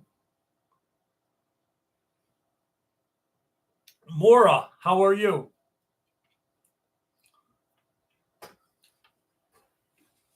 Vaseline bubbles. All I picture is like And they don't pop. They just blow up. They go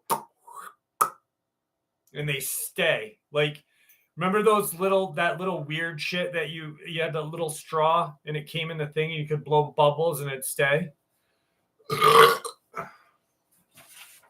Remember those? Remember?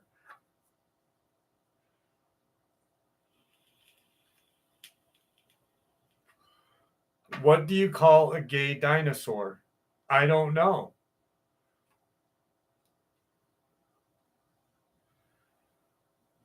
I do now, Zilla.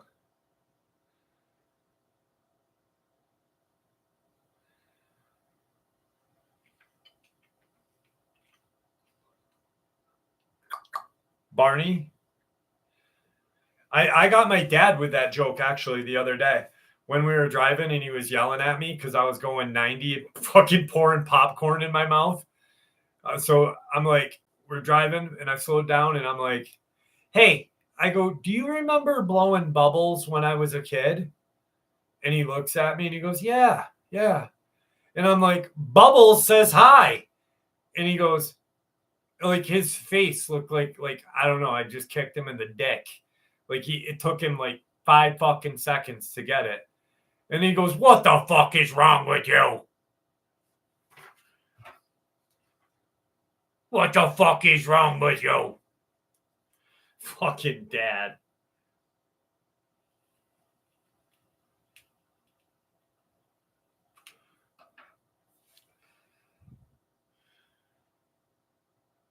Remember when my dad got out of the hospital? You guys who've been with me for a while. So Big Jim gets out of the hospital on June 5th after being in palliative care from November to June. He literally almost died like a shit ton of times, but somehow he's like fucking Lazarus. He just doesn't die. Our neighbor, my dad's fucking Moriarty. All right. My dad hates this man. And this man hates my dad. His name's Louie. And they fucking hate each other. And I said to Dad, Louie asked about you when you were sick. He said, he came up to me and said, how's your dad? I haven't seen him in a while. Is he all right? And I said, that you were in palliative care and we almost lost you and this and that. And he said, Jesus, he said, we had a lot of issues and, we haven't liked each other for 70 years. They fucking grew up together. Like my dad has lived in that house all his life.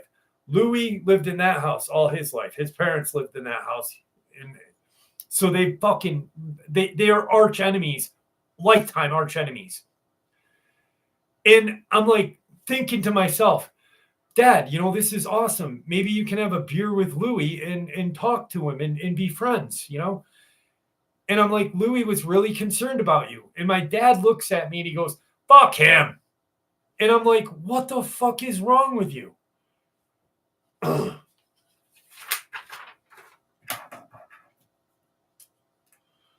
Horror in the High Desert is a great fictional movie.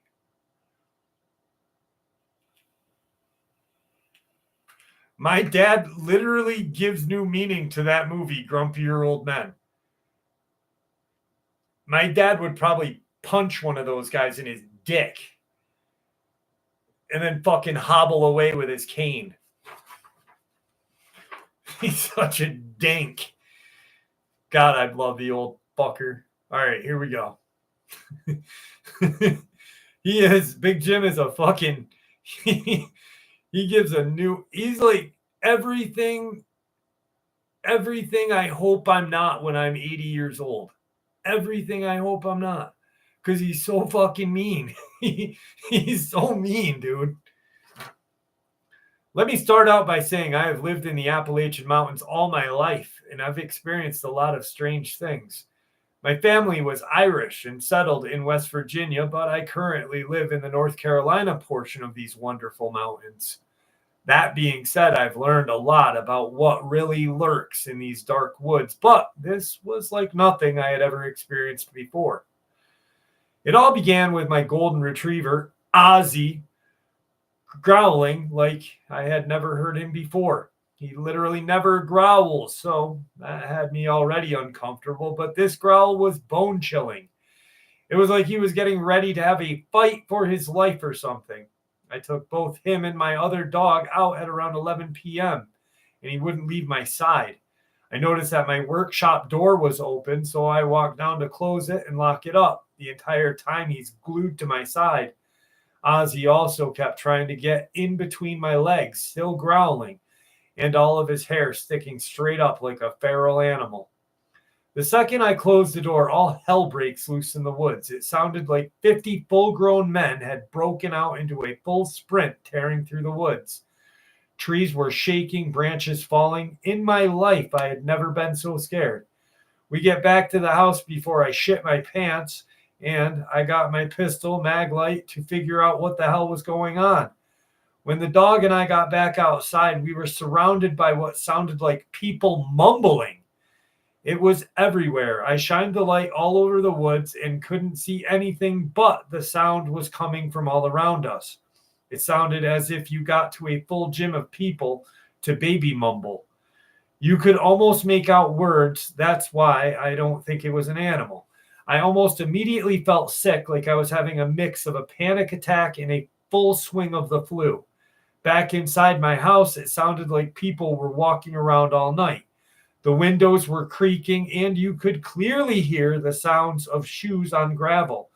The mumbling never stopped. Every time I got up to check the house, my feet would touch the floor, and it would get dead silent.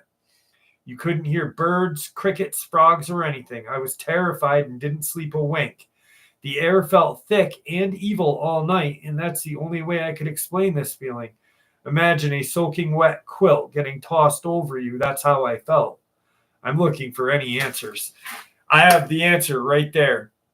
So I think it was feral people, and I believe that that door was open to his workshop. So I think that quite possibly a group or a few feral people were in his workshop, and when he shut that door, the other ones got fucking freaked out, like, you just trapped my friend in there, you know? And that's why shit went crazy.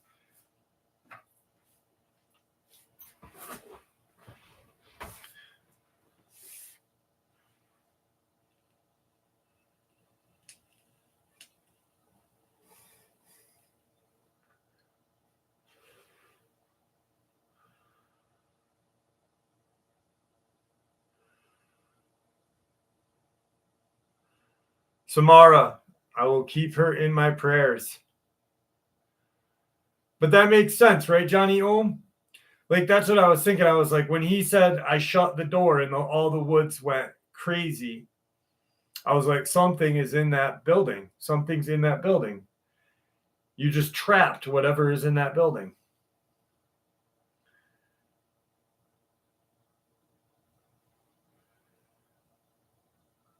Yeah, I mean, I saw a Dogman. I hope I never see one again. I really do. But I never want to see a feral human. Ever. No, thank you. Hang on, I got to actually do a hand adjustment. All right. Baby. Baby. Baby. It's time for a lot lizard story. It's time.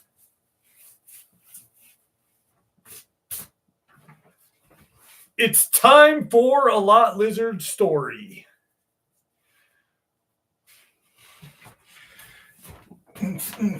Baby. There you go, little booty shake.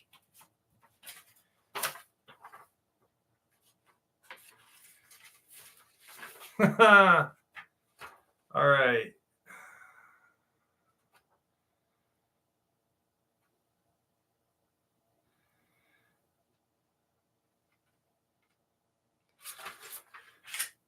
Here we go.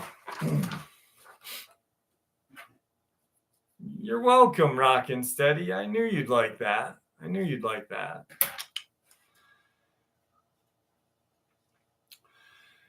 Once upon a time, in a truck stop in the middle of nowhere, there was a legend of a gigantic, stinky female lot lizard prostitute named Lizzo.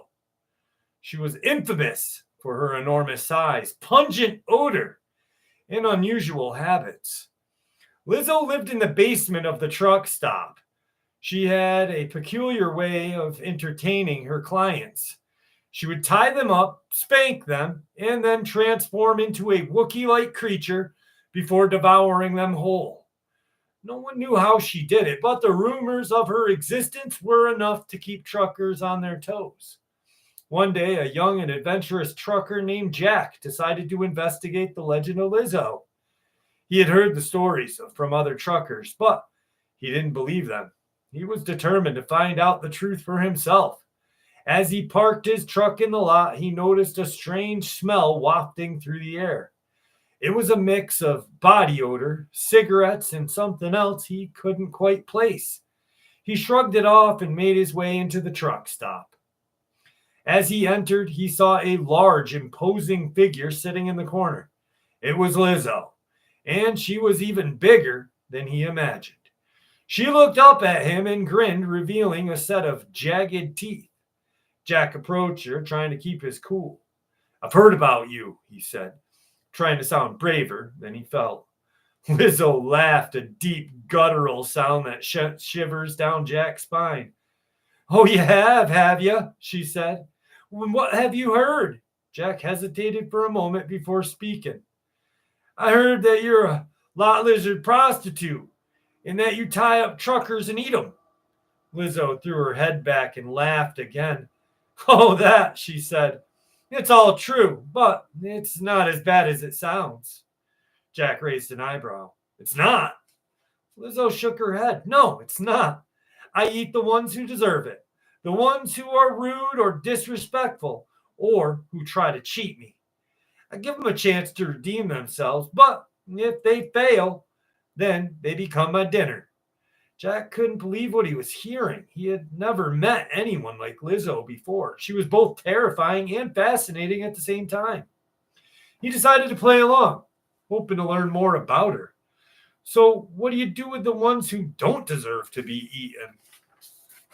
Lizzo grinned. "Spank them, of course," she said. "It's a little ritual I use to teach them a lesson, and then I let them go with a warning to be better people." Jack was surprised. He had expected Lizzo to be a monster, but she seemed to have a code of honor. He couldn't help to be drawn to her. For the next few weeks, Jack became a regular at the truck stop. He spent more and more time talking to Lizzo. He learned that she had once been a human prostitute, but she had been transformed into a Wookiee-like creature by a mad scientist. She had been living in the truck stop ever since, trying to make the best out of her situation. One night, Jack decided to take a chance. He asked Lizzo if she could tie him up and spank him, just like she had done with the others. Lizzo looked at him for a long moment before nodding.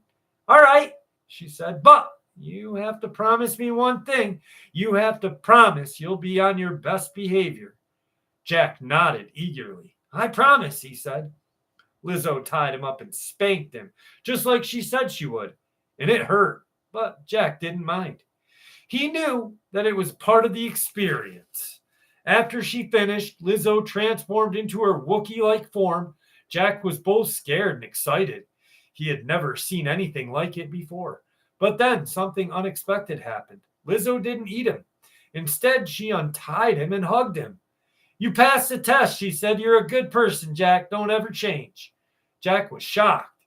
He had never expected Lizzo to be so kind. He had expected her to be a monster, but she had turned out to be something else entirely. And from that day on, Jack and Lizzo became best of friends. They would spend hours talking, laughing, and sharing stories. And even though Lizzo was a Wookiee-like creature, Jack never feared her. He knew that she was a kind and gentle soul deep down. And so the legend of Lizzo continued to grow. She became a symbol of strength, courage, and kindness. And even though she was gigantic, stinky female lot lizard prostitute, everyone who knew her loved Lizzo. Stacy! Good night, dear. You know what's funny, George, is I get emails from Cadiz Cove, Tennessee, come and visit from like the actual area. Lizzo, the Wookiee-like creature. Aw. She gives a little spanky poo.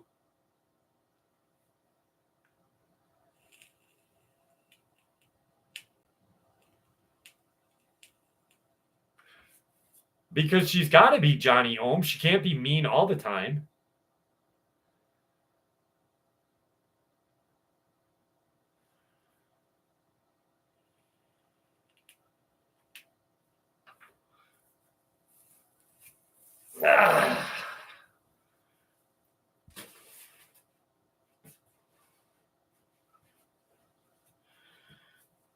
No, Loki, we can't give her Ozempic. She will not like Ozempic. Good night, Stacy Mathis. Have a good night. Thank you for hanging out with us.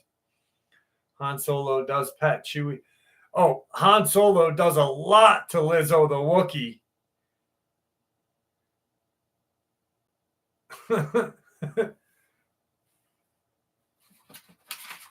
I think Lizzo the Wookiee needs a fucking Bloodhound Gang song named after her. That'd be great if the Bloodhound Gang wrote a song about a lot lizard. Oh my God, I would get a fucking Woody.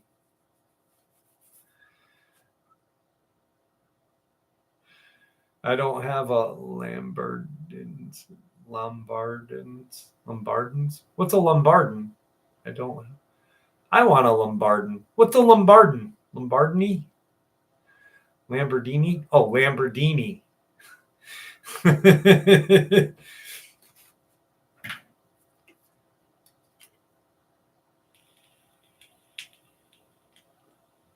Well, thank you, Maura. Well, Lizzo did get some love on this one, you know? And the next one is about Earl the trucker. Dave Lombardo is the greatest drummer ever. And he's not just Slayer. He's not just Slayer. He's Mr. Bungle's greatest drummer ever. He is Dead Cross. Dave Lombardo is the greatest drummer ever. Ever.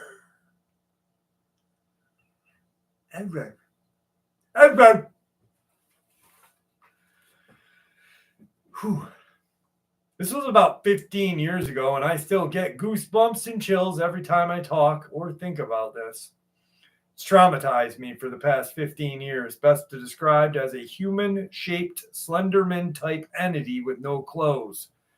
Imagine a featureless human, shaped, made out of gray modeling clay that resembles a naked Slenderman-type looking thing. At least 10 to 12 feet tall, has the ability to induce an adrenaline rush followed by paralysis. Anyway, here's how it all went down. I'm 30 years old now, and I was around 15 at the time.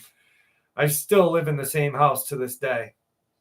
I'm playing on my Xbox in my room at night with the window open, and suddenly I got this cold, icy feeling in my veins from head to the toe, an intense rush, and I was rendered completely paralyzed in fear. Literally out of nowhere, it just hits me in the body, and knew something was behind me outside my wide open window. Never have I been that scared in my life since or ever. So, I just knew deep down that I was being watched. It felt evil, and I felt endangered beyond words could describe. Finally, I somehow got enough nerve to turn around and broke free of this paralyzing fear that was gripping my whole body, and spin around, purposely avoiding looking out my window, dive into my bed, being it right below the same window, hid under my blankets, and listened for anything that could tell me if there was something out there. I was confused and scared about what I was feeling and what was going on. After a few minutes of not hearing anything, I grabbed the windowsill and slowly peeked over and out the window to see if I could see anything. At the time, I owned a PT Cruiser that was parked outside about 15 feet away, directly adjacent to my window. And to my astonishment, this tall gray thing. It looked like it had a fuzzy like static that clung to its entire body. After it stood up and turned its head in my direction, it had no face at all, just flat and gray. It seemed as if it stood up from the crouched position behind my car. The top of the cruiser was a little bit below the waist of this thing, extremely tall and thin. Its arms and legs were long and skinny. I don't remember seeing hands because I was locked in its faceless form looking at me, and this static cloud kind of covering it made parts hard to see. Another weird characteristic was as it moved, and only when it moved, it made a sound like rushing wind or a river ri- rushing from a distance like white noise. Really loud TV static noise with a wind sound. But then it stopped moving, the sound would stop as well. It was a cold winter night with no wind and no sounds either, so because of that, it stuck out and super out of place. The faceless thing turned towards me. I assumed it was looking at me. Then, in a robotic looking way possible, its waist turned away from me, then its upper body, then its head turned away fast and rushed out into the darkness, into the field without skipping a beat in stride. It walked over a 5 foot cattle fence like it was nothing. And as I mentioned before, it made this rushing static wind sound the whole time. The static smoke that clung to its body became real static looking, and like a heavy smoke, it trailed beyond it. It slowly fell to the ground and disappeared afterward. It walked until the darkness swallowed it up, and I couldn't see it anymore. It just disappeared. The top of my PL was a little, but PT was a little below its waist. I've done research and words think this naked Slenderman thing is pretty close. I believe it could have been a crawler. I know it sounds nuts. Anyway, if anyone's seen the same exact thing, that tall, that strange looking, please reach out. I have been fruitless in my search for other experiences or sightings of this thing with the same characteristics as mine.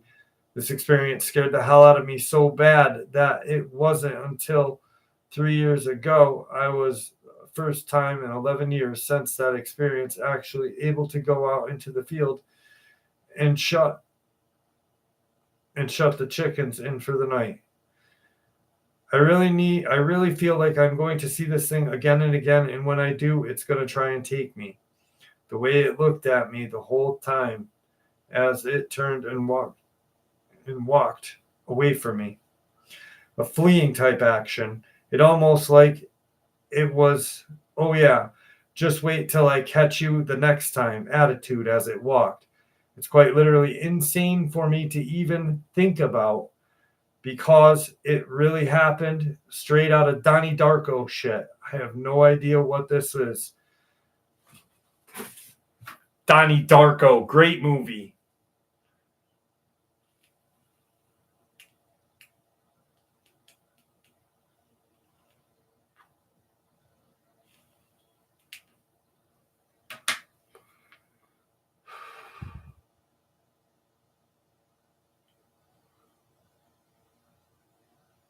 Oh, that's awesome, Sonia.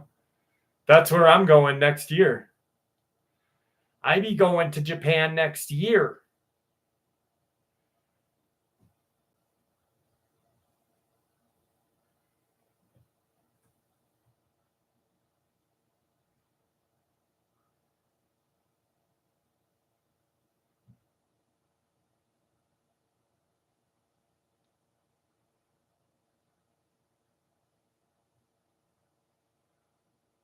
Should ever keep it on. Huh. Sorry. I'm gonna. Easy breezy Japanesey. I think it's like 13 hours. I'm looking forward to it. I'll be 50 next year. I'll be 50 and I'll be sober for 10 years. So that's why I'm going to do it next year.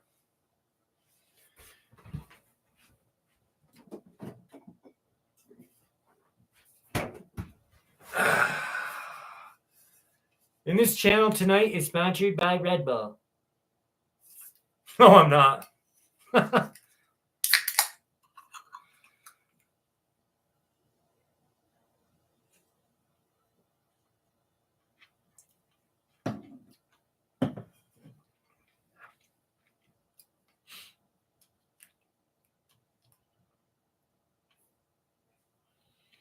Tammy, that's a crazy experience. That one is actually crazy. Thank you, Maura. Appreciate it. No, 59th. This one is so good. This is grapefruit. Grapefruit. Juneberry is a nice scent. I washed my nuts with the Juneberry soap tonight, actually, Jared Elliott. I really did too. That's how fucked up it is. The grapefruit is good. I'm not kidding. I got Juneberry soap. I was like, yeah, buddy. I smell good down there. Easy breezy Japanesey.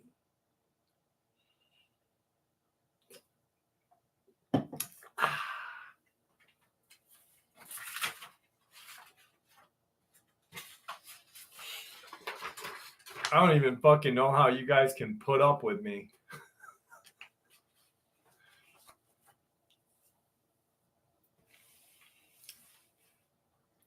Hair of the dog. To me, it is. To me, weed would be a drug. Because I was a junkie for fucking 20-something years, from the time I was 17 years old until I was 39. So that's why I don't smoke weed.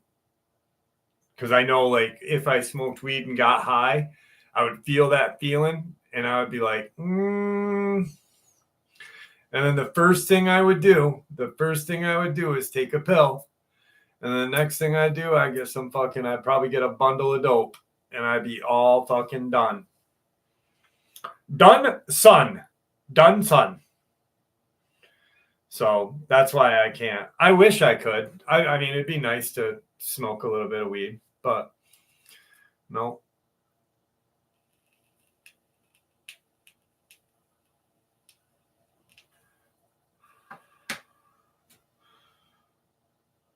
That's what I'm going for, Tyler. My dad goes, why are you going to Japan? I go, why? I go, because I want to have really good food. I'm like, hot girls and the culture. Thank you, Tammy. And 59, thank you.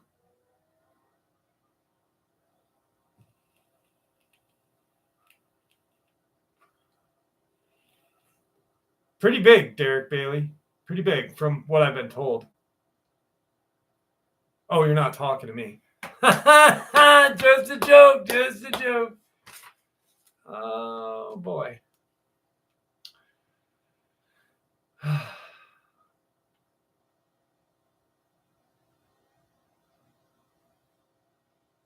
Yeah, exactly. 59th, 100%. I cannot. Yep.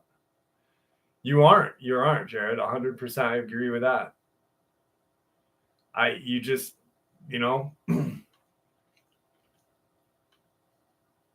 I am going to the suicide forest. I'm going to go there, and I'm going to do a video from there, maybe a couple. Well, Tammy, Neff has got to tell you that Dark Waters is very well.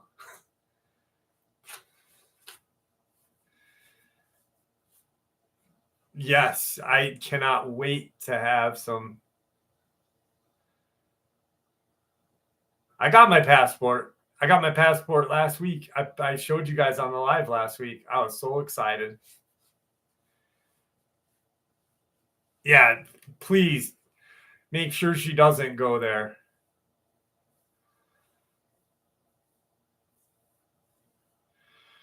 Hibachi. I cannot wait. Dude, they cook everything good there. They're like, like cooking in Japan is an art, you know? It's like, I don't know. I think everything in Japan is an art. I love America. America through and through. Like I shit red, white, and blue. But Japan, their culture, there's just something about it that just it just something so beautiful, I guess. Rockin' steady. It's Mount Fuji, Julie. See Mount Fuji. Bangkok.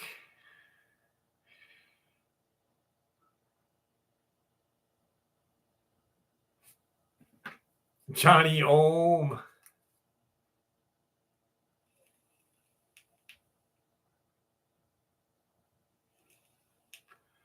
Yes. All right, here we go. I heard an encounter recently about a creature, a Jemenkin type creature, a human-faced cat that was reported in 1976 in Michigan. I'm nearly sure I saw the exact same creature while on a road trip in Michigan in 2016. Trying to keep the background brief, I am a horse-drawn carriage driver by trade, and I have my own small business now, doing that in Hudson Valley, New York. Back in 2016, I had commissioned a custom carriage from a builder in Nashville, Michigan. When it was time to pick it up, I had a good friend who also had his own carriage business from Rhode Island go with me to pick it up. He had a box truck that was converted to haul horses, which could tow a cargo trailer that would contain the carriage. I believe this happened on the return trip. I don't recall exactly where, but I am pretty sure it was still in Michigan and not in Pennsylvania or any of the states between. We had picked up the carriage and began our trip back. And rather than stay in a hotel, we pulled over at a rest area for the night. Because we had no horses in the box truck, we set up cots and slept in the stalls in the back of the truck. It was a warm night, so there was no need to use a heater or fully close the doors. At some point that night, I awoke in sleep paralysis state. I had this happen a couple of times before, so I wasn't freaked out not knowing what was going on. But what happened next absolutely terrified me. I could see a large, lean, black cat-like creature coming around the truck from the left side to the back.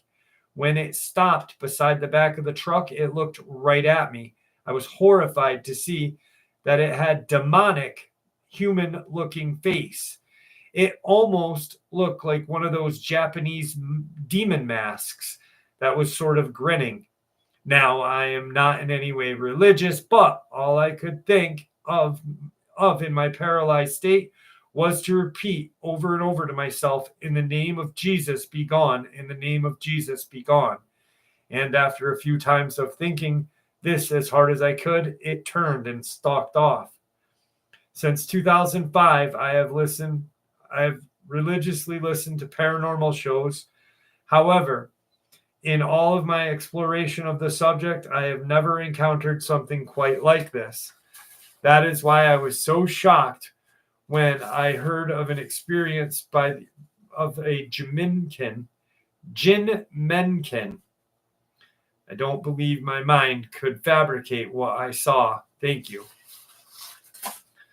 Now, I have heard of a dog-like creature with a human-like face, but never a cat-like creature with a human-like face, which, when all else fails, let's use our Jimenkin. Jimenkin is a human-faced dog in Japanese. Refers to a Japanese urban legend about dogs with human faces that are said to appear at urban areas, often depicted as brooding and miserable and known to bark, "Leave me alone!" alone, Shaggy. Behavior. They are said to appear at night, sulking around city streets, or speeding along highways. They are not considered dangerous, but rather brooding and miserable.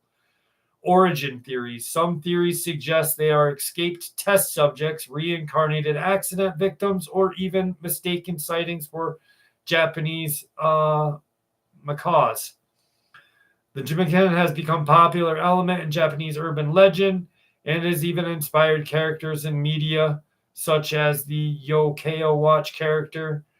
The game Kawakawa Jiminkin on Steam is based on Japanese urban legend. So it's a Japanese urban legend and not a cat-like thing. All right.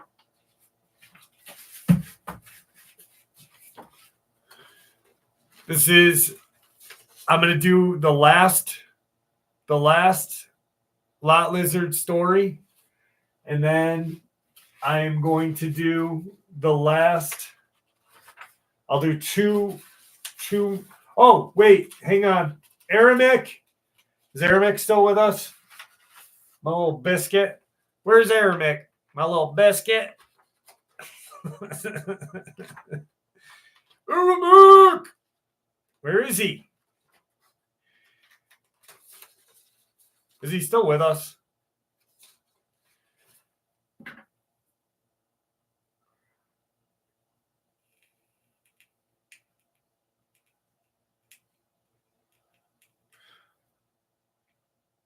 I don't see him. Aramek? McEric? There he is. This one goes to you, my friend. So we're going to do 3 cryptid stories. We'll do this one, lot lizard, and then 2 cryptid stories and end the live stream. And this one goes out to you, Aramak. In the summer of 1987, my mom passed away from cancer, leaving behind 2 sons and a husband, my dad. Every Sunday, my dad would take me and my brother to breakfast, and then we would visit my mom's gravesite, located at Alum Rock in San Jose, California, Calvary Catholic Cemetery. We would go to breakfast early mid-morning or early morning at around 8 a.m. This particular day was no different. We arrived at the cemetery at approximately 11 a.m. It was a cloudless, sunny day.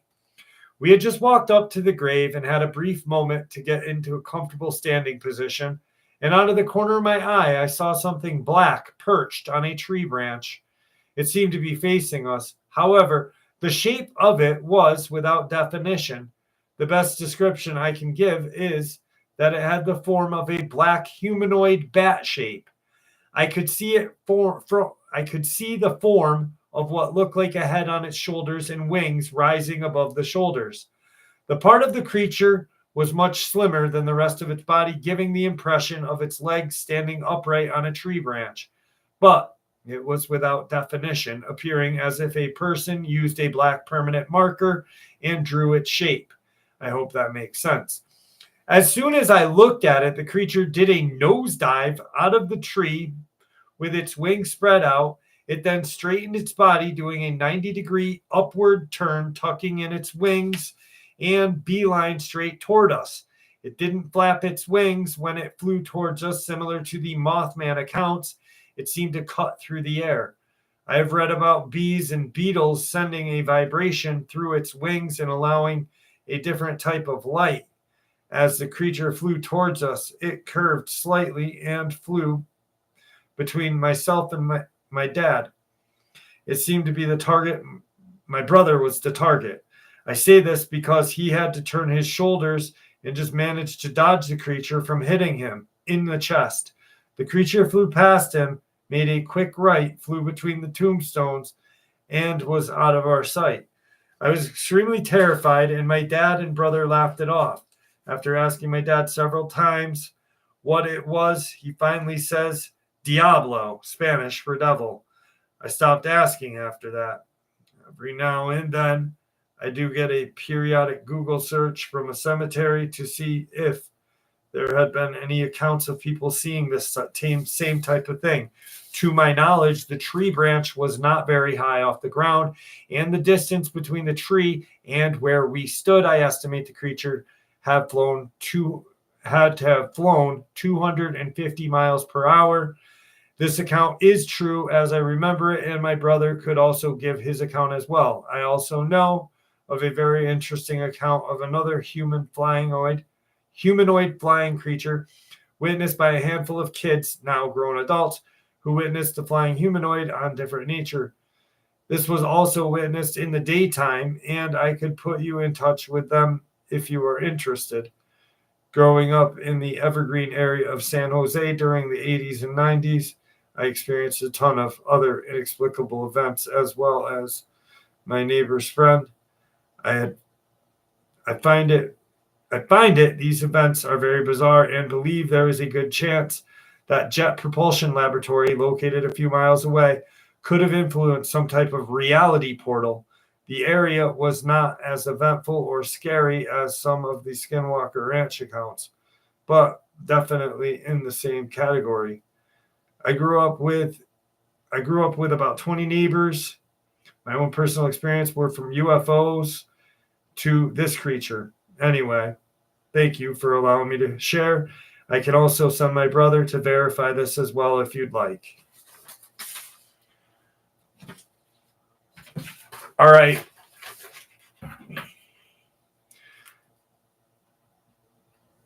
Yup. Good night for the 10th fucking time, Isabel. Good night.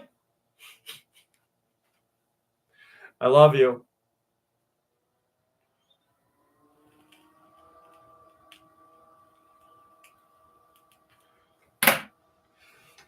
I love you, little buddy. Get the fuck to bed.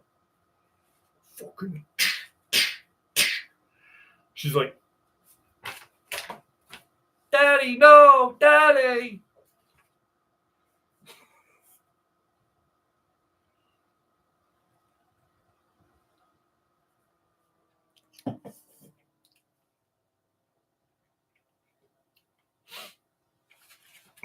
Just RKO her.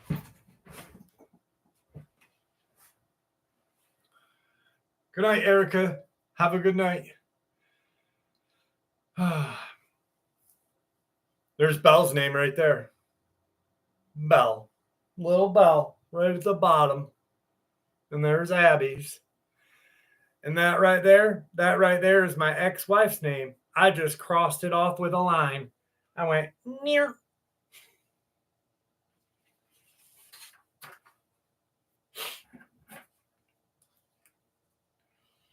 I remember when I got that. I had Abby and Belle's tattooed right here, right? And then I had my ex-wife sign her name, and I put her signature right here, right? So when we got divorced, I had her fucking name on my bicep, and I was getting pissed looking at it, right? So I'm in the tattoo shop, and I'm getting this one done.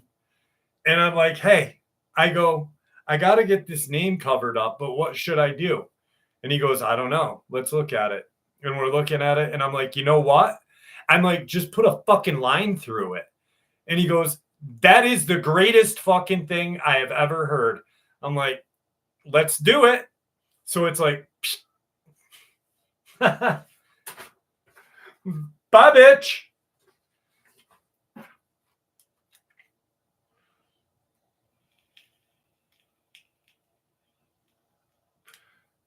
Everybody who's going tonight, everybody who's going to bed, good night. And you're missing the last lot lizard story of the night. So, fuck yeah. Just kidding. Good night, everybody. Last lot lizard story of the night, but I'm going to wait until you guys go to bed.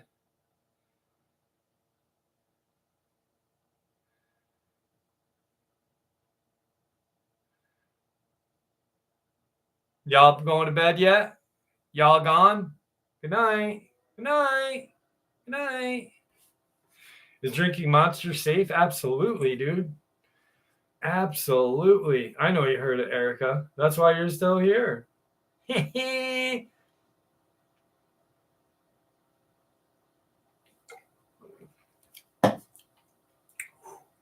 Drinking Red Bull is safe. Here we go.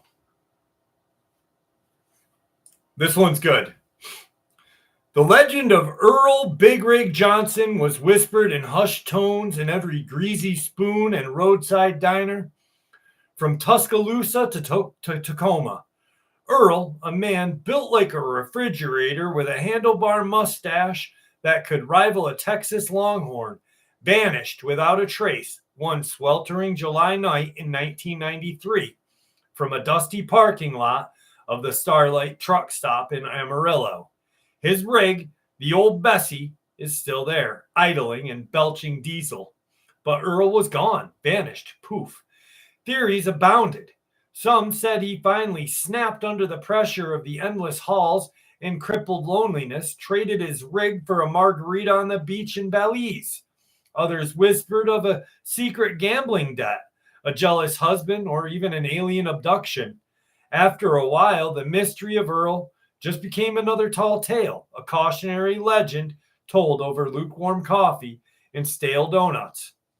30 years passed. The Starlight truck stop, now sporting a flickering neon sign and a questionable health rating, was still there. One particularly bleak Tuesday, as a lone trucker named Darlene nursed a cup of burnt coffee, the front door creaked open. Standing in the doorway, silhouetted against the harsh morning light, was Earl. He was older, weathered, and significantly more eccentric. His handlebar mustache was now scraggly, graying, and mess. He wore the same oil-stained trucker hat, but his eyes were wild, faraway look. And then there was Lizzo. Not the pop star. This Lizzo was a lot lizard, a creature of myth and legend amongst truckers. But this Lizzo, this was an engorged lot lizard. She was the size of a small dachshund, glistening with an undefiable slime, and a perched precautionary on Earl's shoulder, occasionally nipping at his ear. So Lizzo is a lot lizard that is big, but the size of a dachshund that is sitting on Earl's shoulder. Earl, Darlene stammered, nearly choking on her coffee. Earl grinned, revealing a disconcerting number of missing teeth. That's right, darling. Big Rig Earl's back. He lumbered into the diner, Lizzo squeaking excitingly on his shoulder. The diner went silent. All eyes were glued on Earl. He swaggered to the counter, ignoring the gaping mouths and dropping forks. Coffee, black, and play them greasy biscuits, if you please. As the nervous waitress poured him some coffee, Earl cleared his throat. Now, I know you're all wondering where I've been. Well, buckle up, buttercups, because it's a doozy. He launched into his tale, a bizarre odyssey through dimensional unknown. According to Earl, he stumbled into a shimmering portal behind the Starlight's dumpster one fateful night. He described worlds made out of spun sugar, populated by sentient squirrels, and ruled by a tyrannical queen obsessed with crocheting doilies. He fought space pirates with a rusty tire iron, learned to speak fluent dolphin, and even judged a beauty pageant on a planet where everyone was shaped like a giant potato. And Lizzo here, he gestured to the oversized lizard, she saved my hide more times than I can count. Turns out she's a princess on her home planet, banished for, well, let's just say she had a disagreement with the king about a proper etiquette for eating space slugs. The most striking detail of Earl's story materialized when he stood up to demonstrate a particularly complex maneuver he learned from the squirrel people. With a theatrical flourish, he bent over, hiked up his pants, and with a grunt of effort, produced a rubber chicken from, well, let's just say from a place where rubber chickens were not typically stored. Here's Chucky, he announced, holding up the chicken. He's my interdimensional compass, points to where the juiciest realities are. The diner erupted. Some were laughing, some were shaking their heads in disbelief, and Darlene was actively recording the whole thing on her phone, hoping to go viral. As the initial shock wore off, questions started to fly. Why hadn't he called? Could he take them to these other dimensions? Was he on drugs? Earl just chuckled, took a swig of his coffee, and winked. Time works different in the multiverse, folks. And as for drugs, well, only thing I'm high on is life. For weeks, Earl and Lizzo became the talk of Amarillo. Tourists flocking to the Starlight truck stop, hoping to catch a glimpse of the interdimensional trucker and his oversized lizard companion. Earl, loving all the attention, held court, recounting his adventures, selling autographed photos of Lizzo for a hefty princess tax, of course, and demonstrating Chucky's navigational abilities, usually in various degrees of accuracy. Was Earl telling the truth? Probably not. Was he completely bonkers? Highly likely. But in the world of mundane routines and relentless deadlines, Earl and his outlandish tale offered a much-needed dose of absurdity. He reminded everyone that maybe, just maybe, there was more to life than meets the eye, even if more involved rubber chicken, giant lizard, and the whole baloney. One day, just as suddenly as he reappeared, Earl vanished again. The Starlight truck stop returned to its usual state of quiet desperation. Darlene, however, kept the video of Earl's routine on her phone, proof that even in the most ordinary places, extraordinary things can happen. And every now and then, late at night, she swears she could hear the faint cluck cluck coming from the direction of the dumpster. Just a reminder that somewhere out there, Big Rig Earl was still exploring the endless possibilities of the multiverse, probably getting onto all sorts of ridiculous trouble, and more likely embarrassing Lizzo in the process.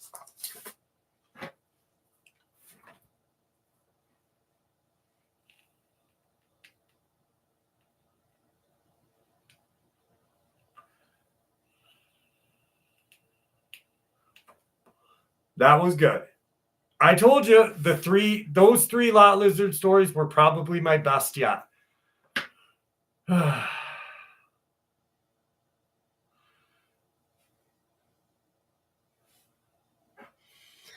cluck cluck at the dumpster. Old Chucky. The fucking rubber chicken in the compass.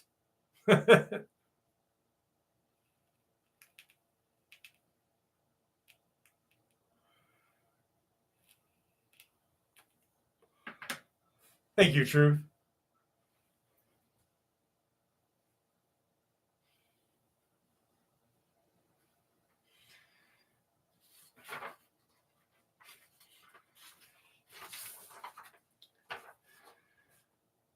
This is probably useless information, but when I was a kid in the 70s and told people what I saw, they said I was dreaming. I grew up on a farm outside of Johnstown, Pennsylvania. Some beings came into my bedroom and stood on the porch roof outside of my bedroom at night. I would cry, please stop. They were about 3 feet tall, humanoid, and upright. My dad told me they were stray cats. These were not cats. I wasn't allowed to watch TV for a long time because my parents thought TV shows was what giving me bad dreams. The closest neighbor was 200 yards away and asked me why my nightlight was so bright. I only had a little Christmas tree light. She said that it was so bright she was concerned that our house might have caught on fire. She could tell that it wasn't on fire, it was just a bright light. I was born in the 70s, 1970 to be exact, and we moved out of that house in 79. I never saw those creatures again, but I know what I remember, and I've been trying to tell myself they were dreams for 35 years. I know it wasn't dreams. Like I said, I'm useless information after 35 years, but it feels good to tell somebody who won't say, you were dreaming. And the neighbor who asked about the super bright light wasn't dreaming either. Thank you.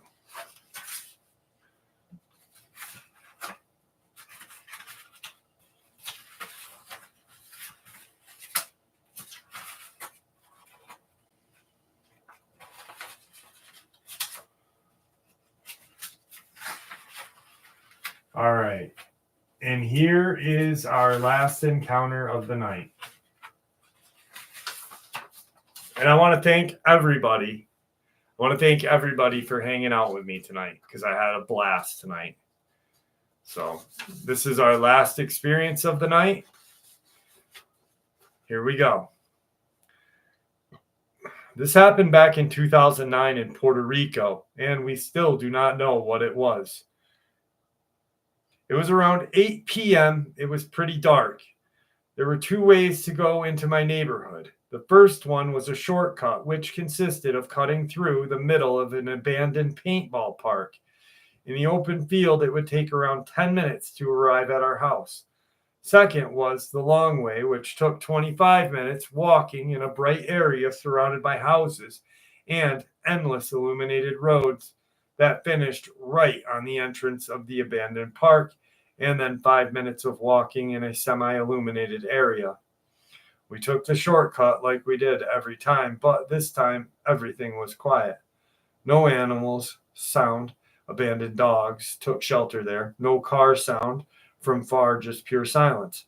One of my friends decides to start talking about how must be cool to play Ouija in the middle of the field as a joke. We tell him to shut up collectively because we were pretty scared.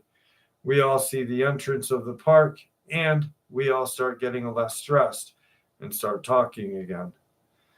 We were about 100 feet from the entrance when we all hear and feel stomps coming from behind us. But not your regular stomps, but heavy stomps like an elephant or a bull running. We look back and there was a strange thing chased like a creature with really dim red eyes at first, looking completely dark, but as it got closer, it was grayish and charging towards us. We collectively looked at each other and we ran as fast as possible toward the entrance and we managed to get out. While walking, there is a part of the street that briefly overlooks the field, and we all looked to see if we could see anything, but we saw red, dim dots looking directly at us. We all went home the next day trying to figure out what we saw. 4 to 5 of us confirmed this. Sadly, one of my friends passed away a couple years ago. I also moved, but I have to travel every weekend through the area to visit a friend. It still gives me the creeps going out there at night. All right. Guys, I want to thank you for hanging out with me tonight. I am fucking exhausted right now.